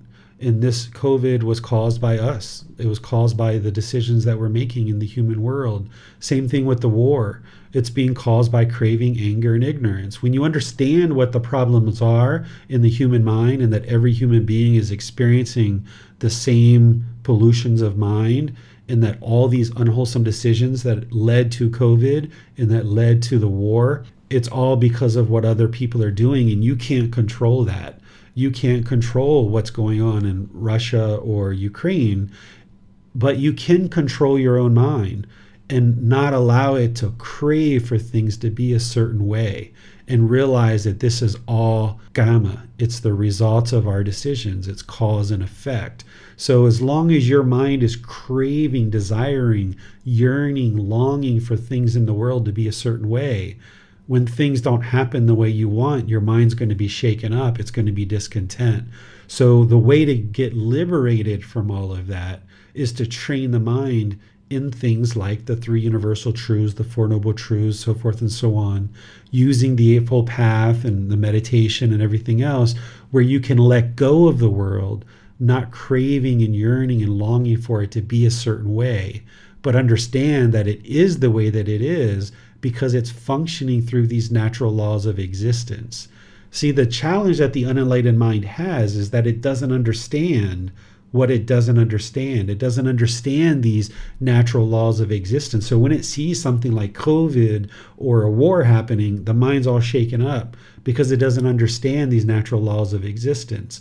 But when you understand the Buddha's teachings and the natural laws of existence, you know exactly why COVID happened. You know exactly why the war is happening. You understand these things in a detailed sense, and you also understand that you can't influence and change them, and that the only thing you can do is have discipline of your own mind and let go and not crave for the world to be a certain way.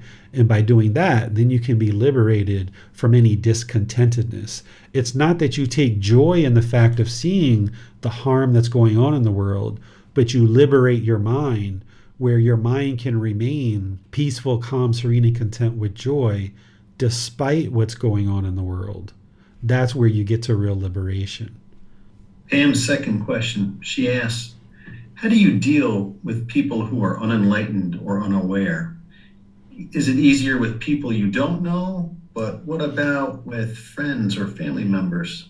So if people are around and they aren't practicing these teachings, I just have loving kindness and compassion for them, that genuine interest in seeing them be well, which is loving kindness, and I have compassion or concern for their misfortune.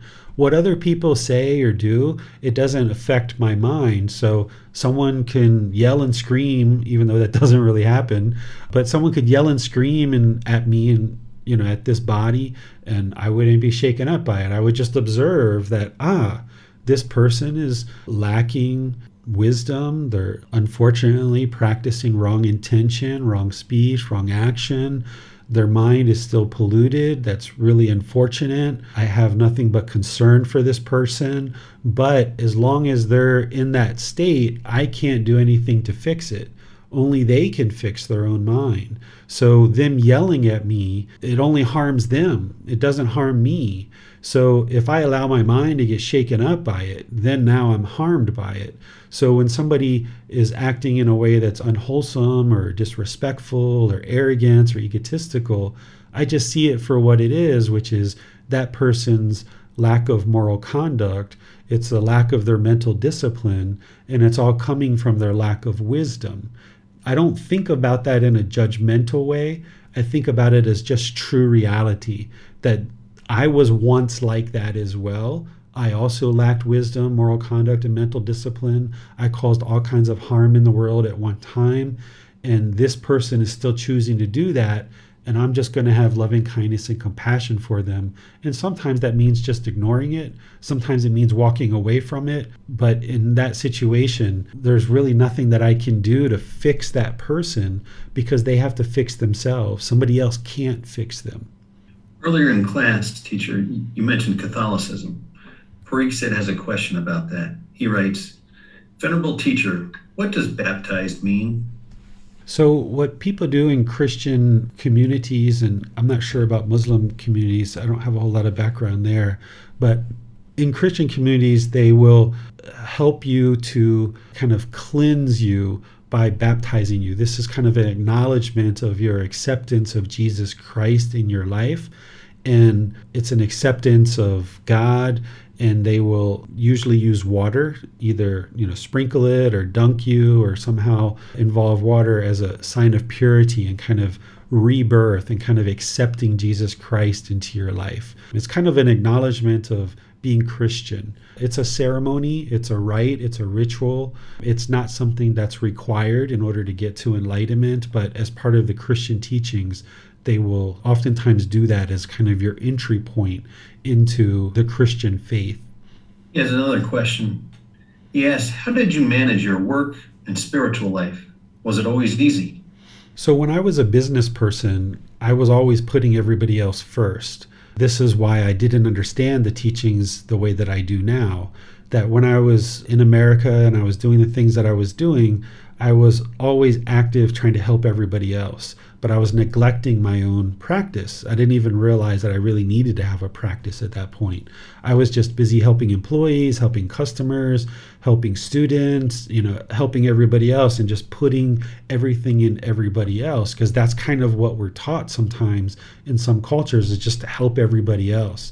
But when I disengaged and unplugged from America and came to Thailand, I was just here, just myself. And I started to, of course, I opened the business like I talked about, but after about 3 years of that, I realized that I needed to start focusing on myself. And that's what I experienced in that hospital, that here I was running around all these years trying to help everybody else, but I wasn't helping myself. And when I started focusing on myself, that's when I really made improvement. And then that's when I could actually truly help other people. Before, I thought I was helping people. I thought I was contributing to people, and I was. People were thanking me for what I was doing in the past, but I wasn't able to truly help them in the way that I can now. Because I've overcome what I've overcome, now I have the real wisdom to be able to help people. So in the 10 years of teaching in America, I was able to help a few thousand people. But now, just in a couple of years teaching, after I really truly know the teachings of the Buddha, now I've been helping tens of thousands of people, hundreds of thousands of people. By the time I die, it'll probably be millions and millions of people that I'll be able to actually help. Where by being stuck in the past, where I was just trying to help other people and I wasn't focused on my own path, I wasn't able to truly help. I wasn't truly able to dedicate to my own practice because I had my priorities misaligned. So if you're in business or whatever you were doing in your life, you've always got to put yourself first. And people oftentimes think this is selfish, but you're putting yourself first, because if you don't ensure that you have what you need in terms of wisdom and you're not whole, then you're not going to be able to help other people. And even though I had money and had a certain amount of wisdom and understanding to help others, I didn't have everything I needed because I wasn't even helping myself. So this is why you have to have loving kindness for yourself first before you start helping other people or trying to help other people. So no matter what you're doing in life, whether it's your home life or your business life, you've always got to take the time and prioritize your development of your own life practice, which includes meditation, yes, but includes a lot of other things too. So by you putting yourself first and you're whole, then you're more available and more helpful to other people around you. I didn't have that right when I was in business.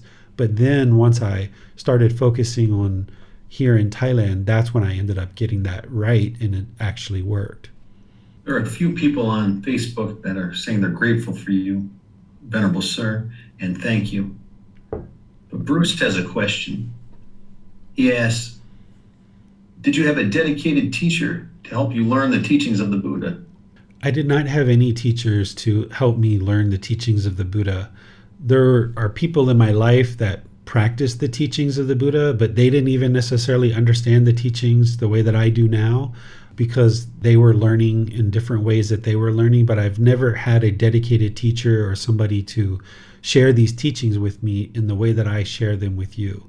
And because it was such a struggle for me to understand these teachings on my own, now that's one of the reasons why I'm so motivated to share these teachings with you, because it's not normal for somebody to be able to experience the experiences that I've had on their own without a dedicated teacher.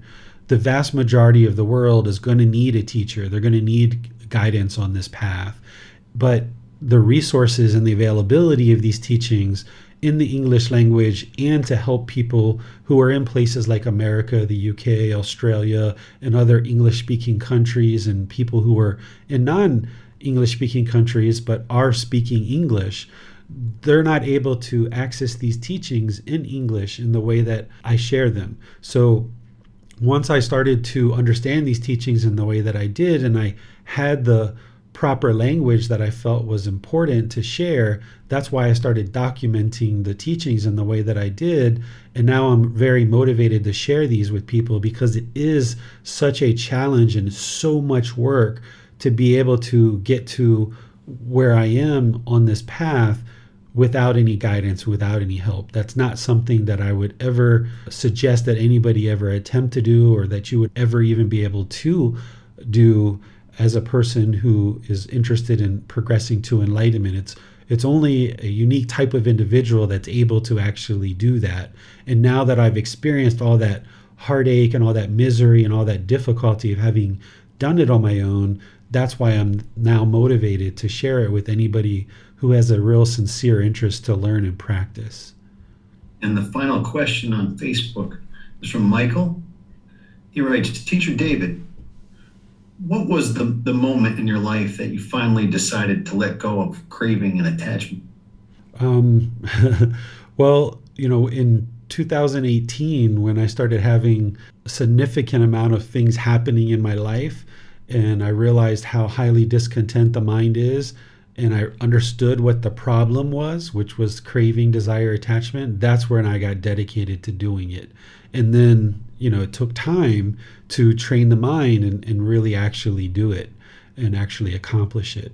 So it was in 2018 that I really started to deeply understand the problem and understood the solution to it and how to fix it. Well, on Zoom, Marcy has a question. She writes, thank you, Teacher David. Would you please elaborate more on when you remembered your past lives and how you knew it was a true past life?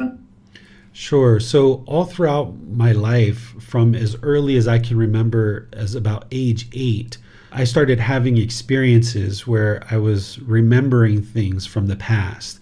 And I didn't necessarily understand it was past lives at that point, because I didn't understand the cycle of rebirth. It wasn't until much later that I started putting it together. But all throughout my life, at different times, I was having different memories and different things from the past, but I just didn't know that it was a past life. And then in 2018, when I went to the temple and asked to ordain, and they agreed, I stayed at the temple by myself, and my family left, and the plan was for me to ordain in the coming weeks or months. When I was at that temple, I was on the phone with my wife, and I was talking about the teachings and how everything was starting to come together for me, and I was starting to observe certain things about the teachings. And I said to her, as I said, there's just this thing about the cycle of rebirth that I haven't really seen my past lives the way that I thought that, would occur.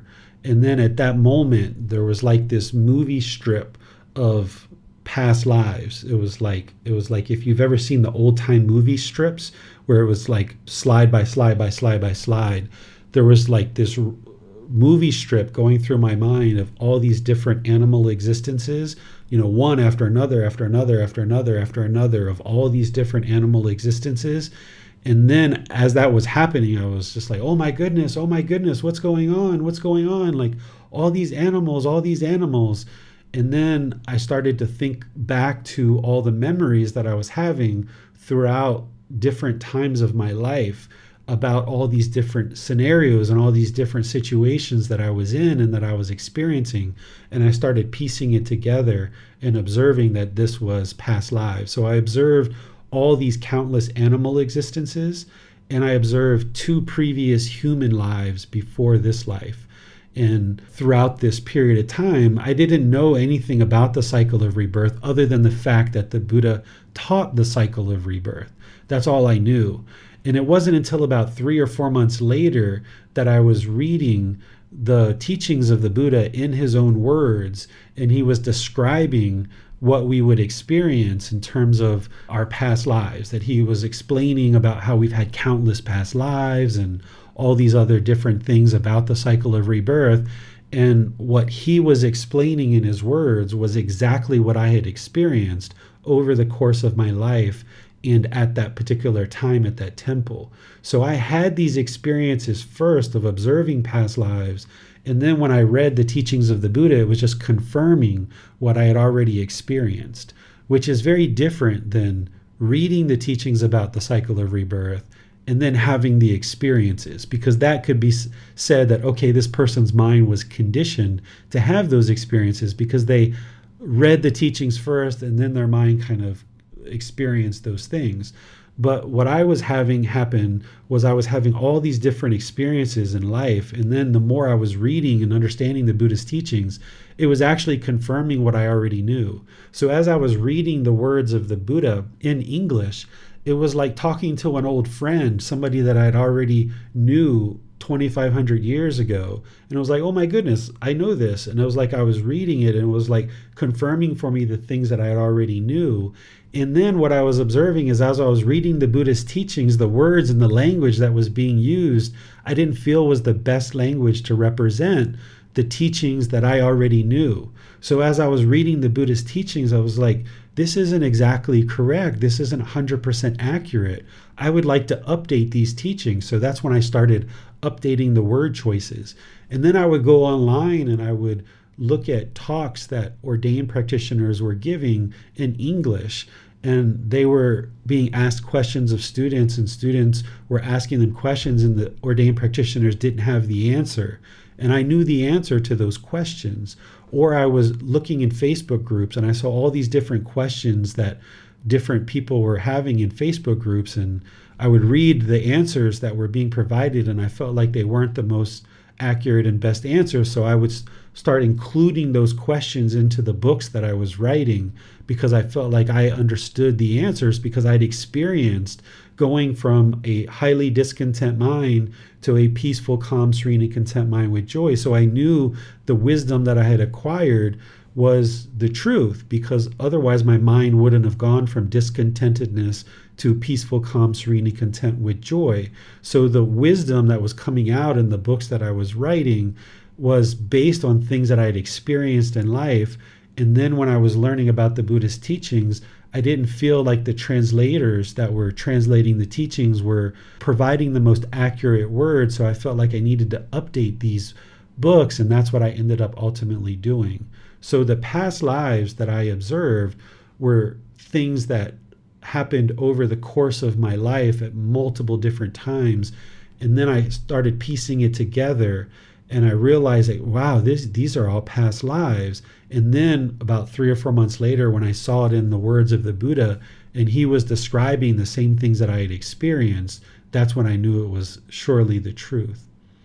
Well, what advice do you have for a single parent who aspires to attain enlightenment, but maybe struggles with a daily challenging life? For anybody who's in a situation where they're very challenged with life, whether it's a single parent or even if you're a single person or you're just really busy with work or school or anything like that, it's important to not put pressure and stress on yourself to be enlightened today. Understand that it's a gradual practice. It's a gradual progress to actually move the mind to enlightenment. It's not sit down, meditate, and attain enlightenment right now. It's gradually train over multiple months and multiple years. So if you're a single parent, just do what you can do. Start wherever you can start. If that's one class a month, if that's one chapter a month, if that's one meditation a week, just start there and then gradually evolve where you're maybe, 3 meditations a week and 2 classes a week or something like that, and just gradually build it up. Don't feel like you have to be perfect all at once. Don't put a lot of pressure on yourself. Just start wherever you can start and then just gradually work towards that. Don't feel like you have to keep up with others because it's your own independent journey. If you miss a class or if you can't come to class for some reason or another and you feel like, oh, I'm so far behind, well, that's because your mind is comparing and judging that you want to be with everybody else. And just realize this is your own independent journey, that you are where you are and you can only spend the amount of time that you spend. Don't be complacent, but also don't crave to necessarily be perfect today, and just do whatever you can do each day and just gradually chip away at it. Well, as for people who experience racism and discrimination, what advice do you have for them? So racism and discrimination is based on other people's craving, anger, and ignorance. Their unknowing of true reality. When people function with craving, anger, and ignorance, they're going to have hatred, or they're going to discriminate against you for one reason or another. They're going to have racism. You can't control what other people do. You can only control your own life and your own mind, and realize that those type of decisions that people make, it's based in their own pollution of mind, and only they can solve that. It's not a reflection of who you are that someone's choosing to be racist or discriminatory towards you. It's a reflection of what they've got in their own mind, and you can't fix that. Oftentimes we go out and we protest, people get angry, people demand change, but that can only occur if there's a certain amount of education in order to help those people understand the wisdom that being racist and discriminatory is only hurting them.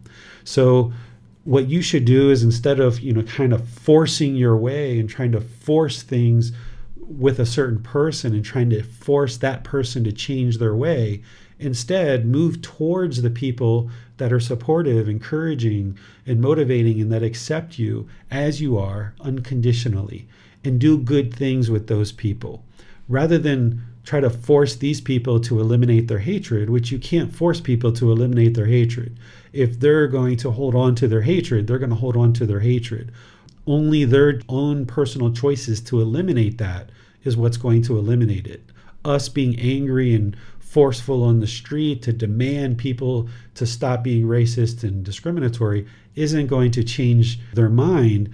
Only they can change their mind. So we can learn and reflect and practice these teachings with supportive people, encouraging people, motivating people who aren't racist and who aren't discriminating.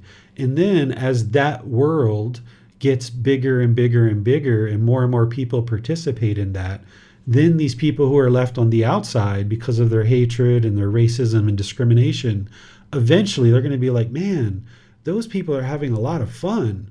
They're enjoying each other. They're living peacefully and harmoniously with each other. We're over here being angry and hateful and vindictive. I'd like to get into that group.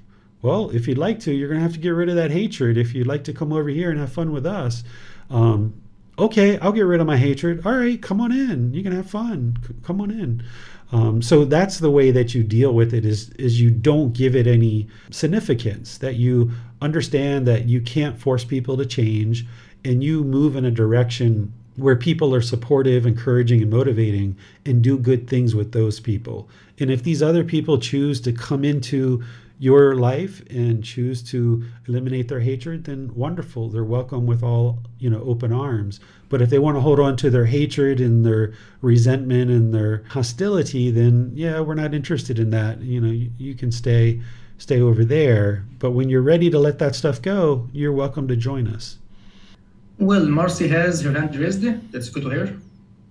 So, Teacher David, my question to you is that in the early stages of your practice, have you ever come across where you felt that you had clarity on a situation and you felt as though you were making the right choices with right speech, right action, right view, and then later on, after you had, declared your choice, felt doubt that maybe you weren't interpreting right action, right view, or you have doubt in yourself of making that decision? Sure, that comes up whenever that fetter of doubt is there in the mind. So by doing the work to investigate the teachings and then think and ponder and observe through trial and error what's working and what's not working, that's where you get confirmed in your decisions. So you'll make mistakes along the way. Even when you learn in these classes and you have the intellectual knowledge, you've read the book, you've talked to your teacher, you've been in the classes, you'll still go out there and you'll make decisions that won't be the best decisions. And through that trial and error, you'll see that, I didn't quite do that so well. And that's why that, ended in an unwholesome way, or, it didn't go as I thought. So this is part of the learning process and building your wisdom, is the trial and error. Mm-hmm. You're welcome. Let's go to Nika. Thank you, Basim. Teacher David, a couple questions recently popped up on YouTube. Susan would like to know, what scriptures do you rely on for the wisdom of the books that you wrote? Is it the Pali Canon? Yes, the Pali Canon is the original, most complete source of Gautama Buddha's teachings. It's assembled in 45 volumes of books, but it's not really organized in any particular way. So the teachings that I share have been extracted from those 45 volumes of books. So rather than you needing to go through those thick 45 volumes of books, which has a lot of repetition, that isn't really organized in any particular way, the books that I have assembled have been extracted from the Pali Canon and organized in a particular way that helps you to digest them in more manageable, digestible bites. Whereas if you were to try to read the entire Pali Canon, it would take you years upon years, let alone understand it and practice it and gain clarity on it and so forth and so on. So by learning with a teacher who's already done the work, then they're kind of handing it to you in a way that you can then get more immediate, more potent value out of it, because they're sharing with you, this is the teachings that led to the experiences that I've had. So teacher, should we study with you the words of the Buddha, or should we look to Pali Canon or to the Dhammapada itself? So what you're doing is you're on this independent journey. It's your own journey to enlightenment. And your teacher is a guide, essentially a student who's off the path and in the darkness. They needing to walk this path, and there's this dark path, and they're in the darkness. And what the teacher's doing is the teacher's holding the light. We come over and we kind of stand with you and we're like, hi, how are you doing, Nick? Hi, Mercy. Hi, Basim. Hi, Jacqueline. Nice to meet you. And we're holding this light and we're kind of showing you the path, and we're illuminating the path for you. And we're like, here, this is the path. And we're pointing it out for you. And we're helping you with books and audiobooks and classes and personal guidance. And we're showing you this path. But we only show it to you if you ask questions and you ask for guidance. And then we go away and you go and kind of walk the path a bit on your own. And then sometimes you veer off the path, or you stumble or you fall or you fall in a pit, or you fall in a hole, or you have troubles like this. Maybe a tree falls over and blocks the path, and you're like, teacher, come over here. I need your guidance. Can you bring the light again? I need to see the path. It's like, oh, okay, here's the light. And you bring the light. The teacher kind of helps you a little ways. Maybe even hold your hand or hold your bags while you walk a little bit. But nonetheless, by doing this back and forth, you are on your own journey, but the teacher is guiding you. And the resources that we share are the resources that are going to illuminate the path for you. So our goal is to try to light up this path where there's markers along the side of the path, making it as bright as possible. So whether I'm standing there holding the light for you, or whether you're walking by yourself, you can still see that path as clearly as possible. So those books and audiobooks and recordings and videos and things that I share, that's helping you to see the path more and more clear, that you can, investigate those teachings and understand them on your own at your own pace and your own independent journey. And then you reach out to me for help as you need help. I don't suggest that you go try to track down any particular resources or teachings outside of what I already share, because it would take you years to go through all the resources that I share. I've got countless YouTube videos and podcasts and now books, and at some point audiobooks and more classes, retreats and things like this. You could spend years just investigating the teachings that I share, where if you go outside to encounter things like the Dhammapada or even other Dhamma talks from other teachers that are even in the same tradition, every teacher kind of talks about these teachings in different ways, uses different language, talks about different things. When you're first starting out on the path for the first several years, you kind of would like to just get engrossed with one particular teacher. As long as you're seeing progress in the first couple of weeks and the first couple of months, and you know that you're independently verifying the teachings and you can see the condition of the mind gradually improving, you know that this teacher is sharing the truth, there's no reason to look somewhere else. This is just the craving of the mind wanting to look somewhere else. So if there's a topic that you're looking to understand, you build this trust and this relationship with your teacher that you can say, hey teacher, I've heard that there's something called the 6 sense bases. Can you help me understand that? Or hey teacher, what's this thing with mindfulness? Can you help me understand this mindfulness stuff? Or what about meditation? I know there's a couple of different meditations the Buddha taught. What would you teach in terms of meditation? So you go to that person and you build this trusting relationship. And what you discover is every time you ask this teacher questions, they're more than interested to help you. And when they do help you, you learn, you reflect, and you practice, and it works. Every time I talk to this person, what I'm learning from them, it keeps working. So then it builds your trust and it builds your confidence in this person that they're going to be able to help you, because the light that they're holding is really bright and it's helping me to see this path. Whereas if what you're learning from a teacher isn't working, or it doesn't make sense, or it's not clear, you don't understand how it's fitting together, you're having difficulties, you're stumbling over it, you ask for help, they're not willing to help you. If you experience these kind of things, then you're probably not with the right person. So I would suggest just reaching out to somebody that you trust and build a relationship with that person. And then you should be able to observe that you can independently verify their teachings and see the truth for yourself. And then you see the condition of the mind gradually improving, and that's how you know you're learning the truth. So are you saying with 100% certainty, you have all the resources a practitioner, a student, a person would ever need to attain enlightenment?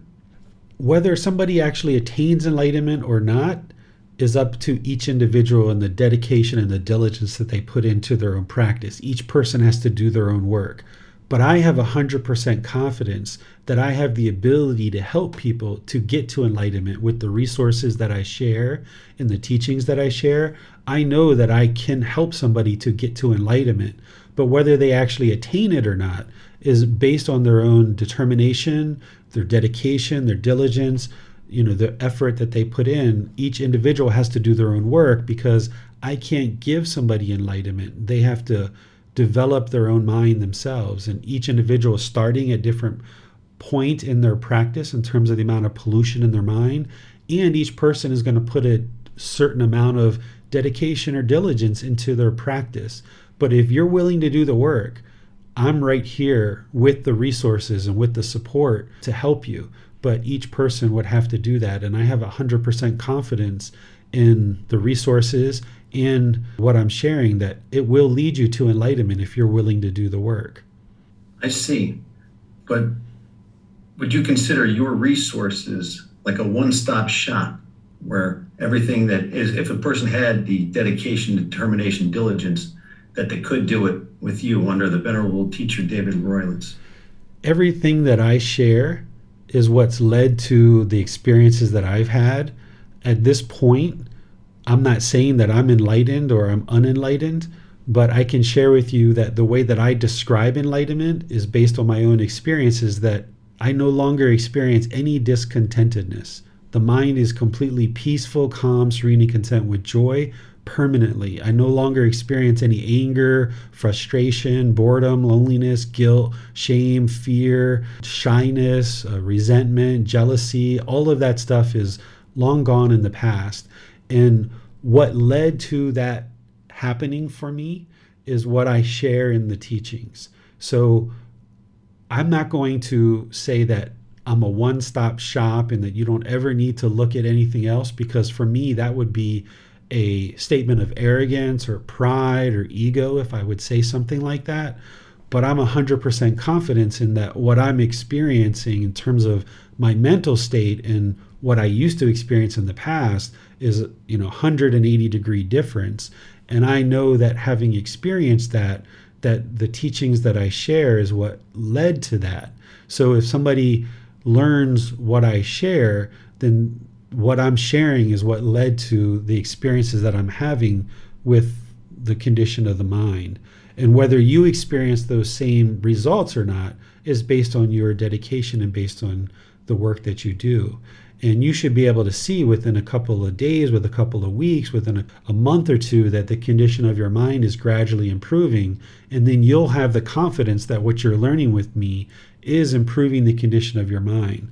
But there's never a time where you will come to me with some challenge or some difficulty, and I would say, oh, you need to go see this teacher, or you need to go see that teacher. I don't know the answer to that. I haven't experienced that situation over the years of teaching. I haven't ever been at a loss for what it would take for somebody to overcome any particular obstacle that they're experiencing.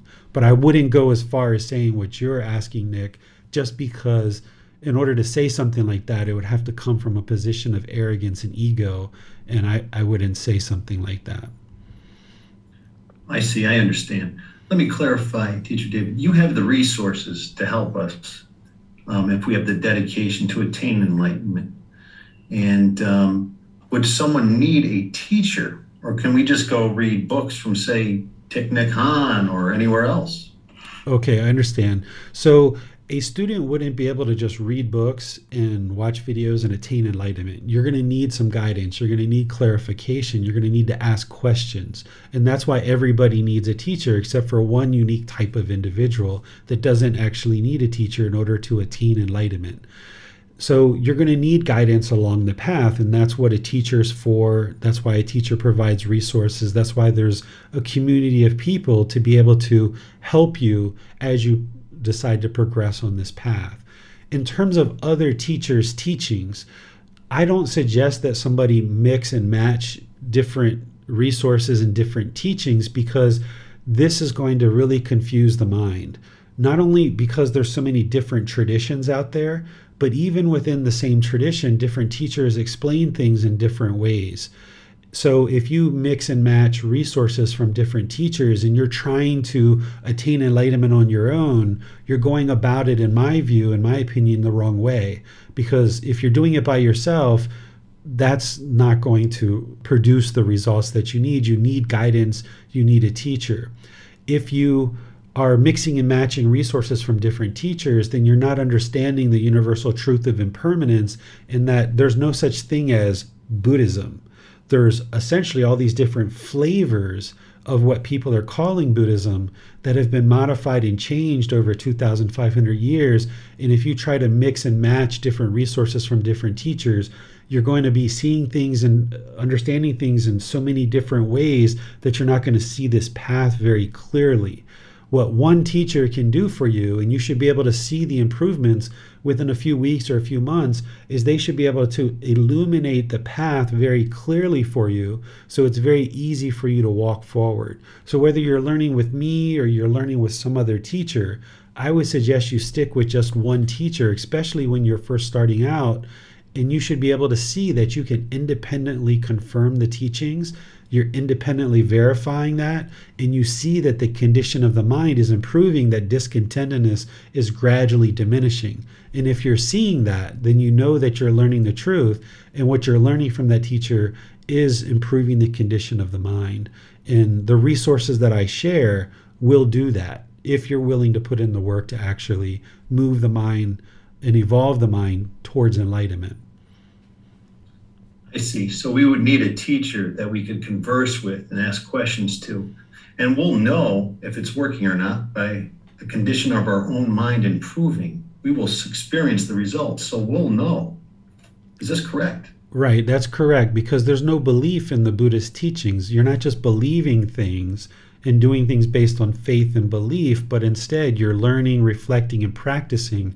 And as you're training the mind, you see the discontentedness gradually diminishing, and that's how you know you're on the right path and you're learning the truth, and what this particular teacher is sharing with you is working, or else your discontentedness wouldn't be diminishing.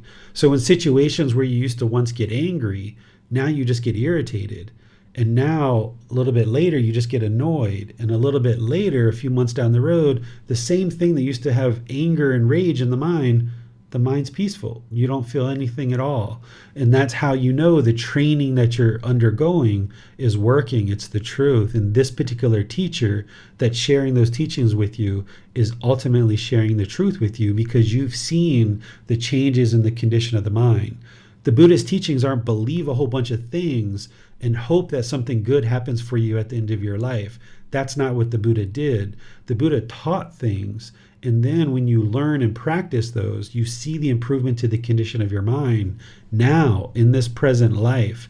And that's how people knew that he was a Buddha, because they knew what it felt like to be angry and sad and frustrated and feel guilt and shame. And as they learned and practiced his teachings, they could see that their mind no longer had those same feelings, and that their mind was moving to this peaceful, calm, serene, and content mind with joy.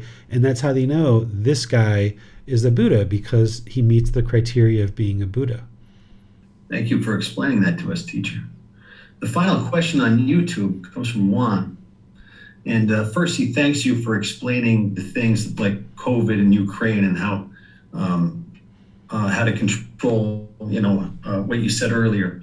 But he expresses these thoughts come up, and he would like to know, you tell yourself that it's a natural law of existence, but the feeling of sadness, now with you, is that felt for a moment, or do you not experience sadness or happiness yourself? I don't experience any sadness whatsoever. When I see something like a war or COVID, immediately I know exactly why that occurred, and I know it's impermanent, and I don't have a craving for things to be a certain way in the world. So there's no sadness whatsoever when those kind of things happen. In terms of happiness, I describe happiness as a conditioned feeling that's temporary. I feel joy all day long. I wake up joyful, all day long I'm joyful, go to sleep joyful. There's nothing that creates any kind of sadness or irritation or frustration in the mind whatsoever. But that comes with training. So even though you hear me say that, okay, it's craving, it's your mind wanting the world to be a certain way, and that's why your mind's experiencing sadness, I can tell you the reason why, but that's not going to stop it from occurring.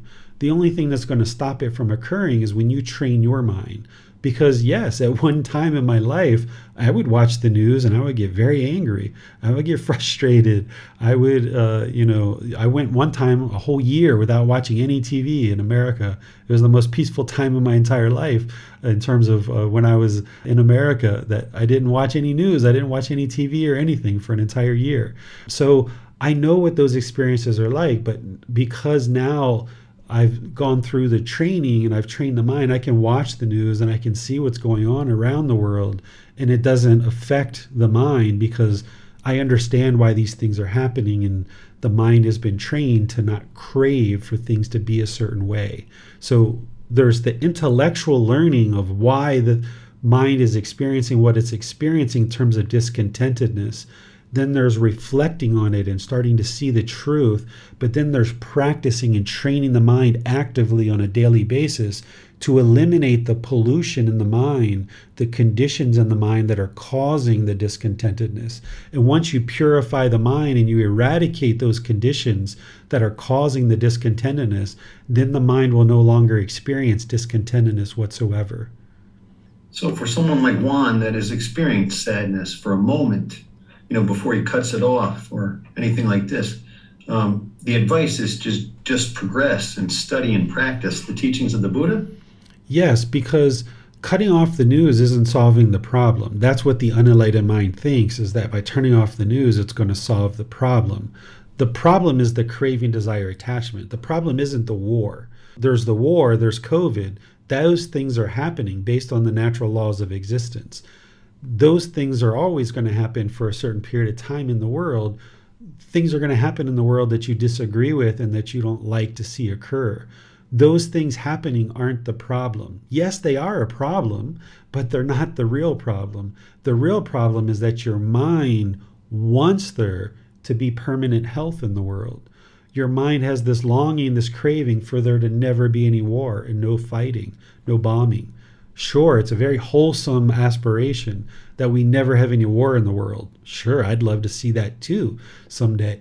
But the fact is that we have beings in the world that have craving, anger, and ignorance, the unknowing of true reality, and they're functioning in a way and they're making decisions in a way that is harmful and hurtful.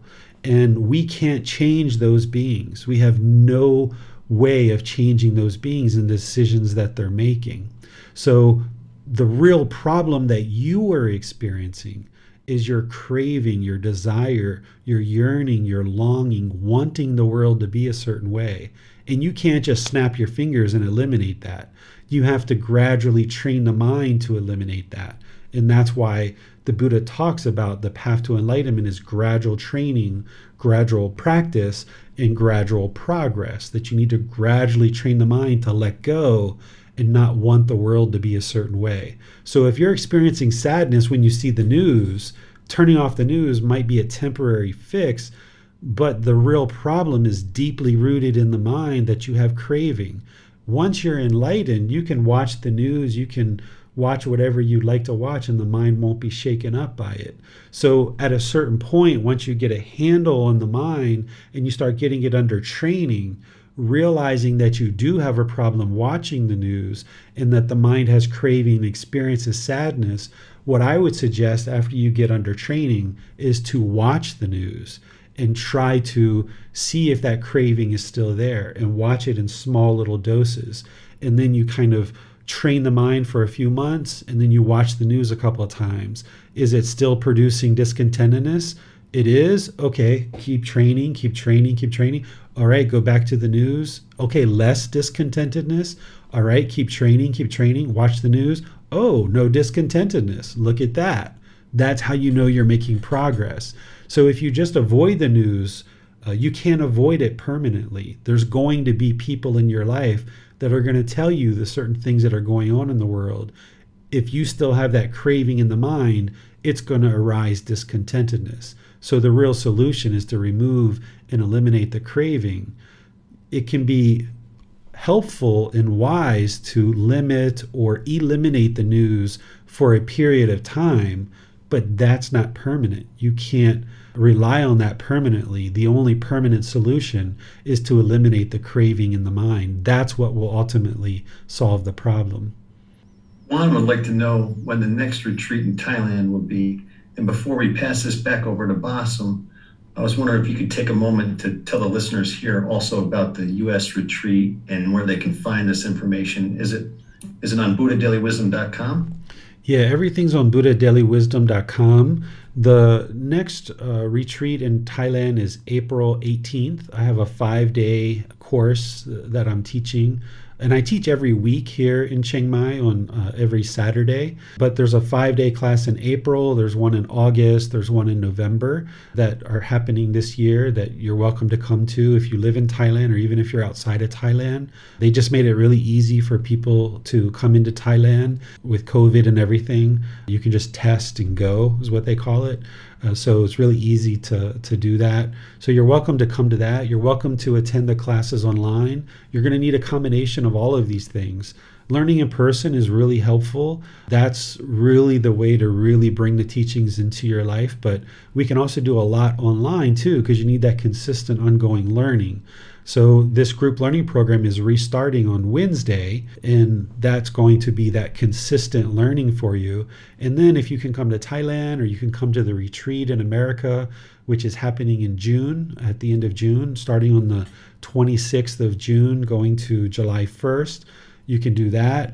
We're going to have classes in Egypt in July. We're also going to have a Buddhist pilgrimage tour at the end of this year in December, where I'm going to guide students along the path of the Buddha, going to where the Buddha was born, where he got enlightened, where he delivered his first teaching, where he died, and some of the other sites, like important places where he taught.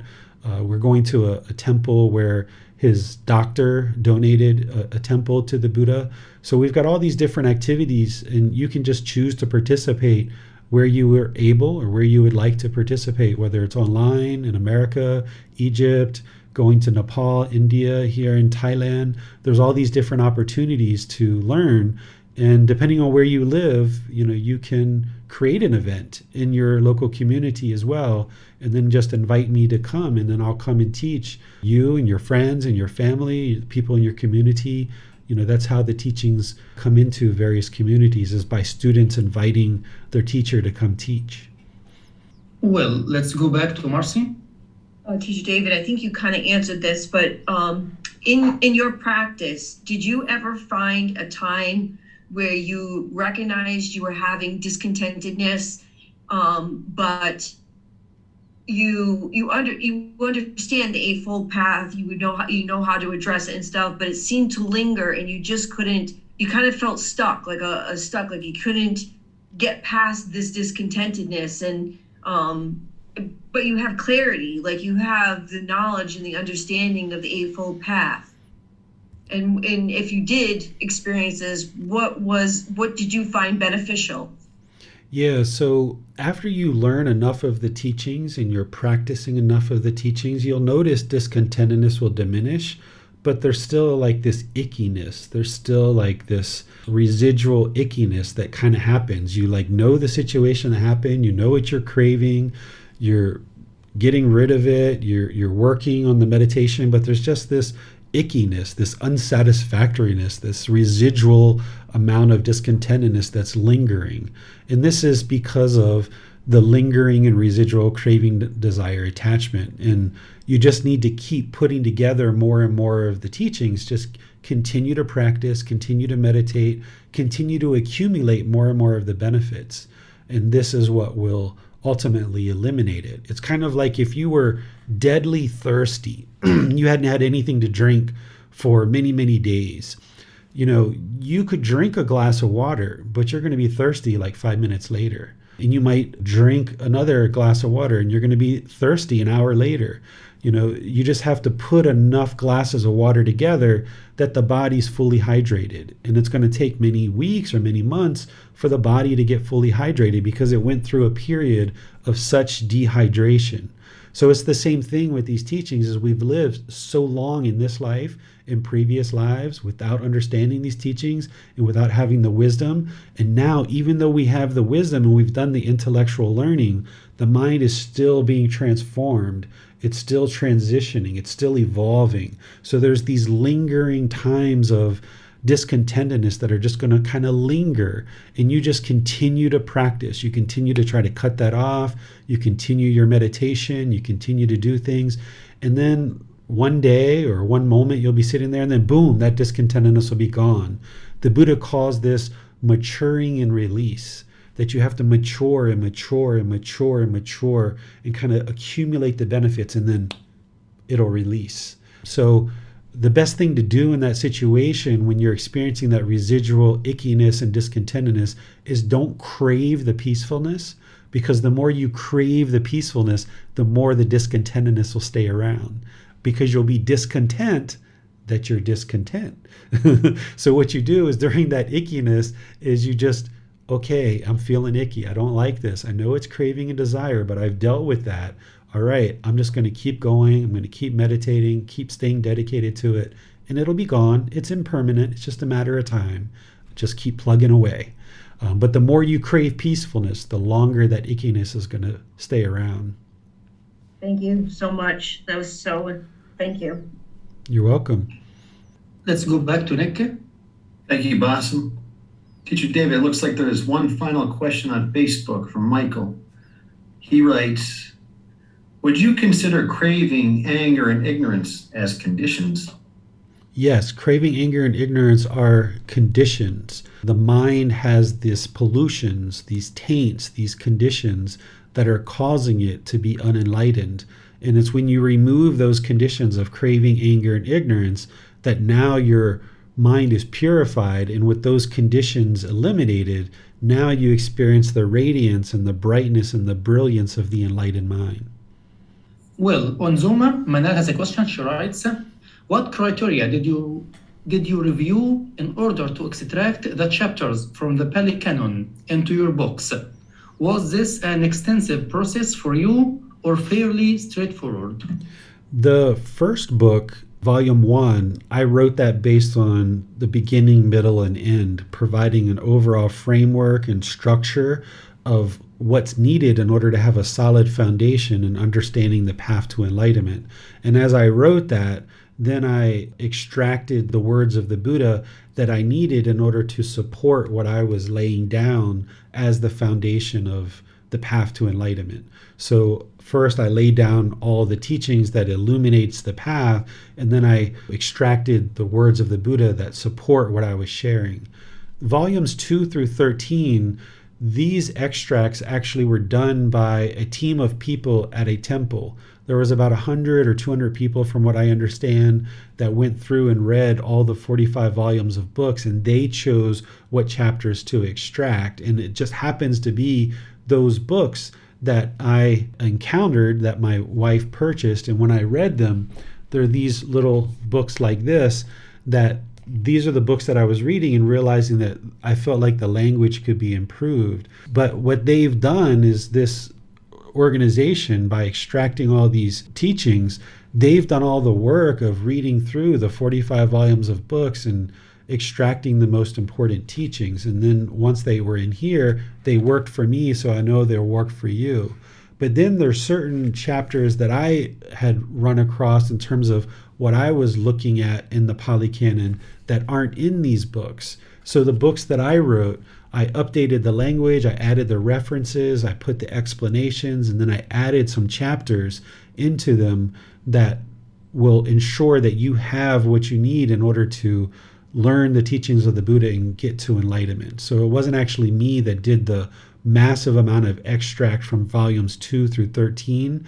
It was a team of people. So they really helped us. And this is how a community works together, is that there's no one person that's the grand poobah of Buddhism that's telling everybody what to do. Instead, every community is kind of choosing, what's the best thing that we can do to help others. So once we've gotten these books from what they extracted, then I've got them and I'm like, hey, I can make these better. Let's improve these. So let's update the language.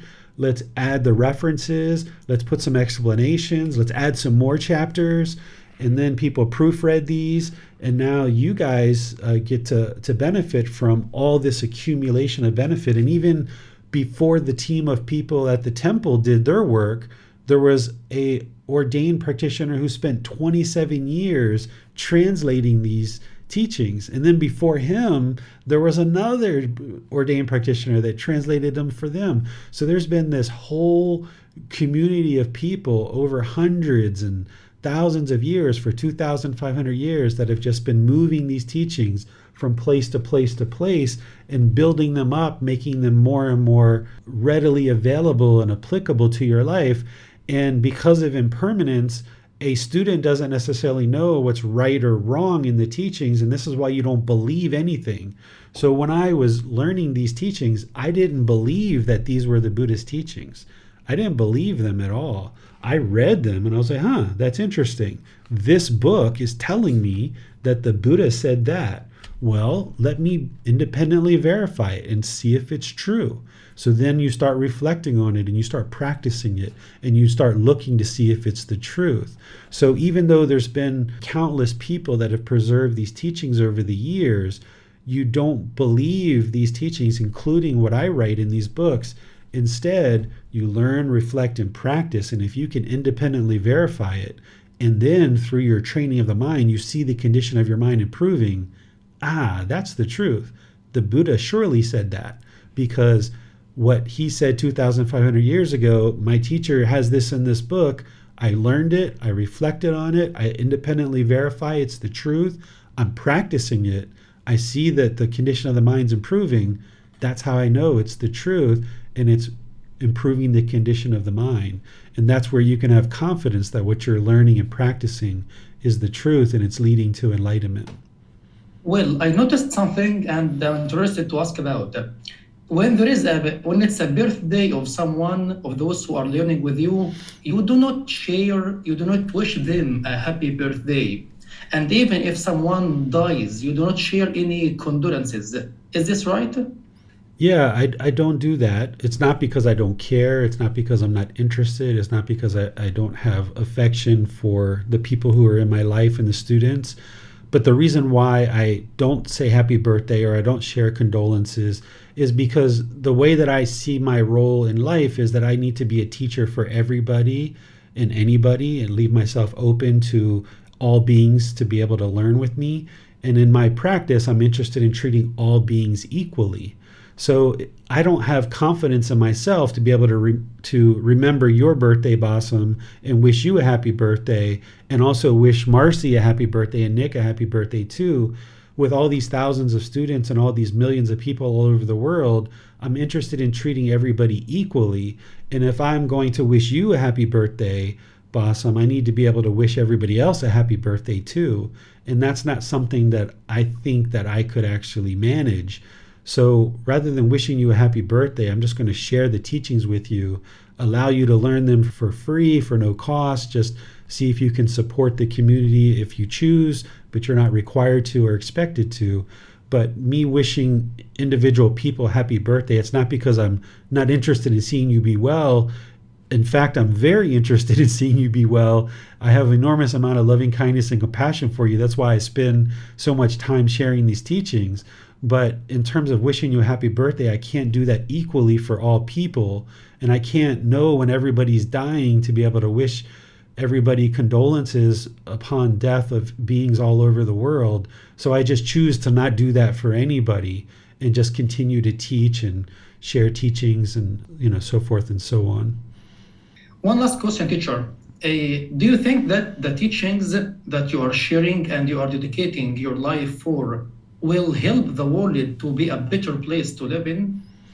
It's going to help you to have a better life. And then collectively, through all of us, individually, choosing to bring these teachings into our life, collectively, it'll accumulate into a better world. But it's important to understand that my goal isn't to change the world. My goal isn't to change you. My goal isn't to change individual people.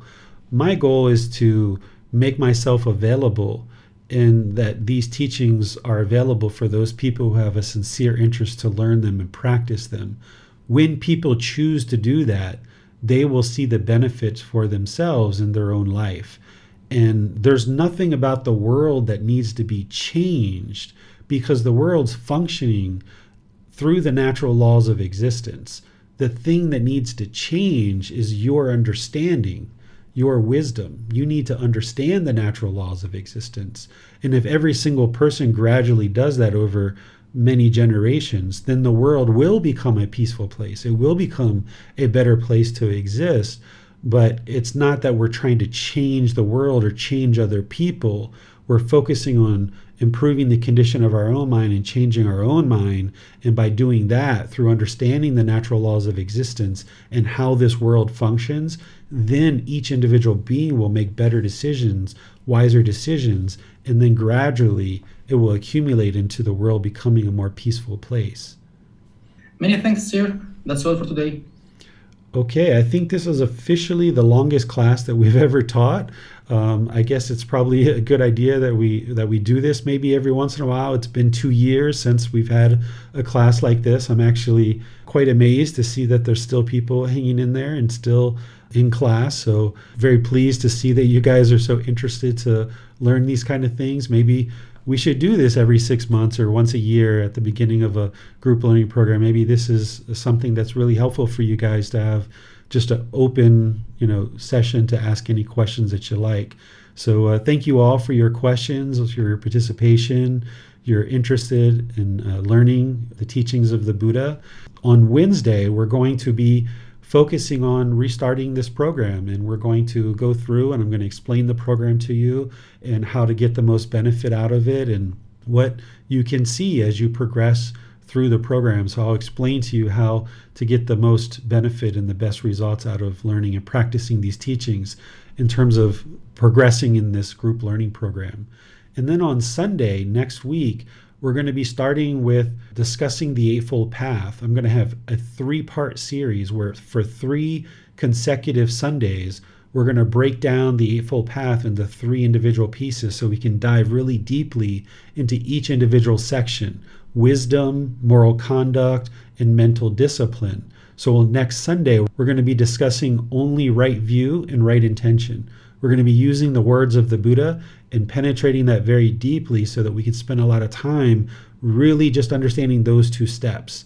Then the following Sunday, we'll go right speech, right action, right livelihood. Then the following Sunday will be right effort, right mindfulness, and right concentration. This way you can deeply penetrate into each individual step. And then also it'll kind of give you an overview of what the entire path looks like. So we'll be looking at it from kind of a broad, wide sense, but we'll also be penetrating deep into it so that you'll be able to glean some real detail out of the path to enlightenment. So I'll see you guys in a future class. Have a very lovely rest of your day. We'll see you next time. Sawadee khap.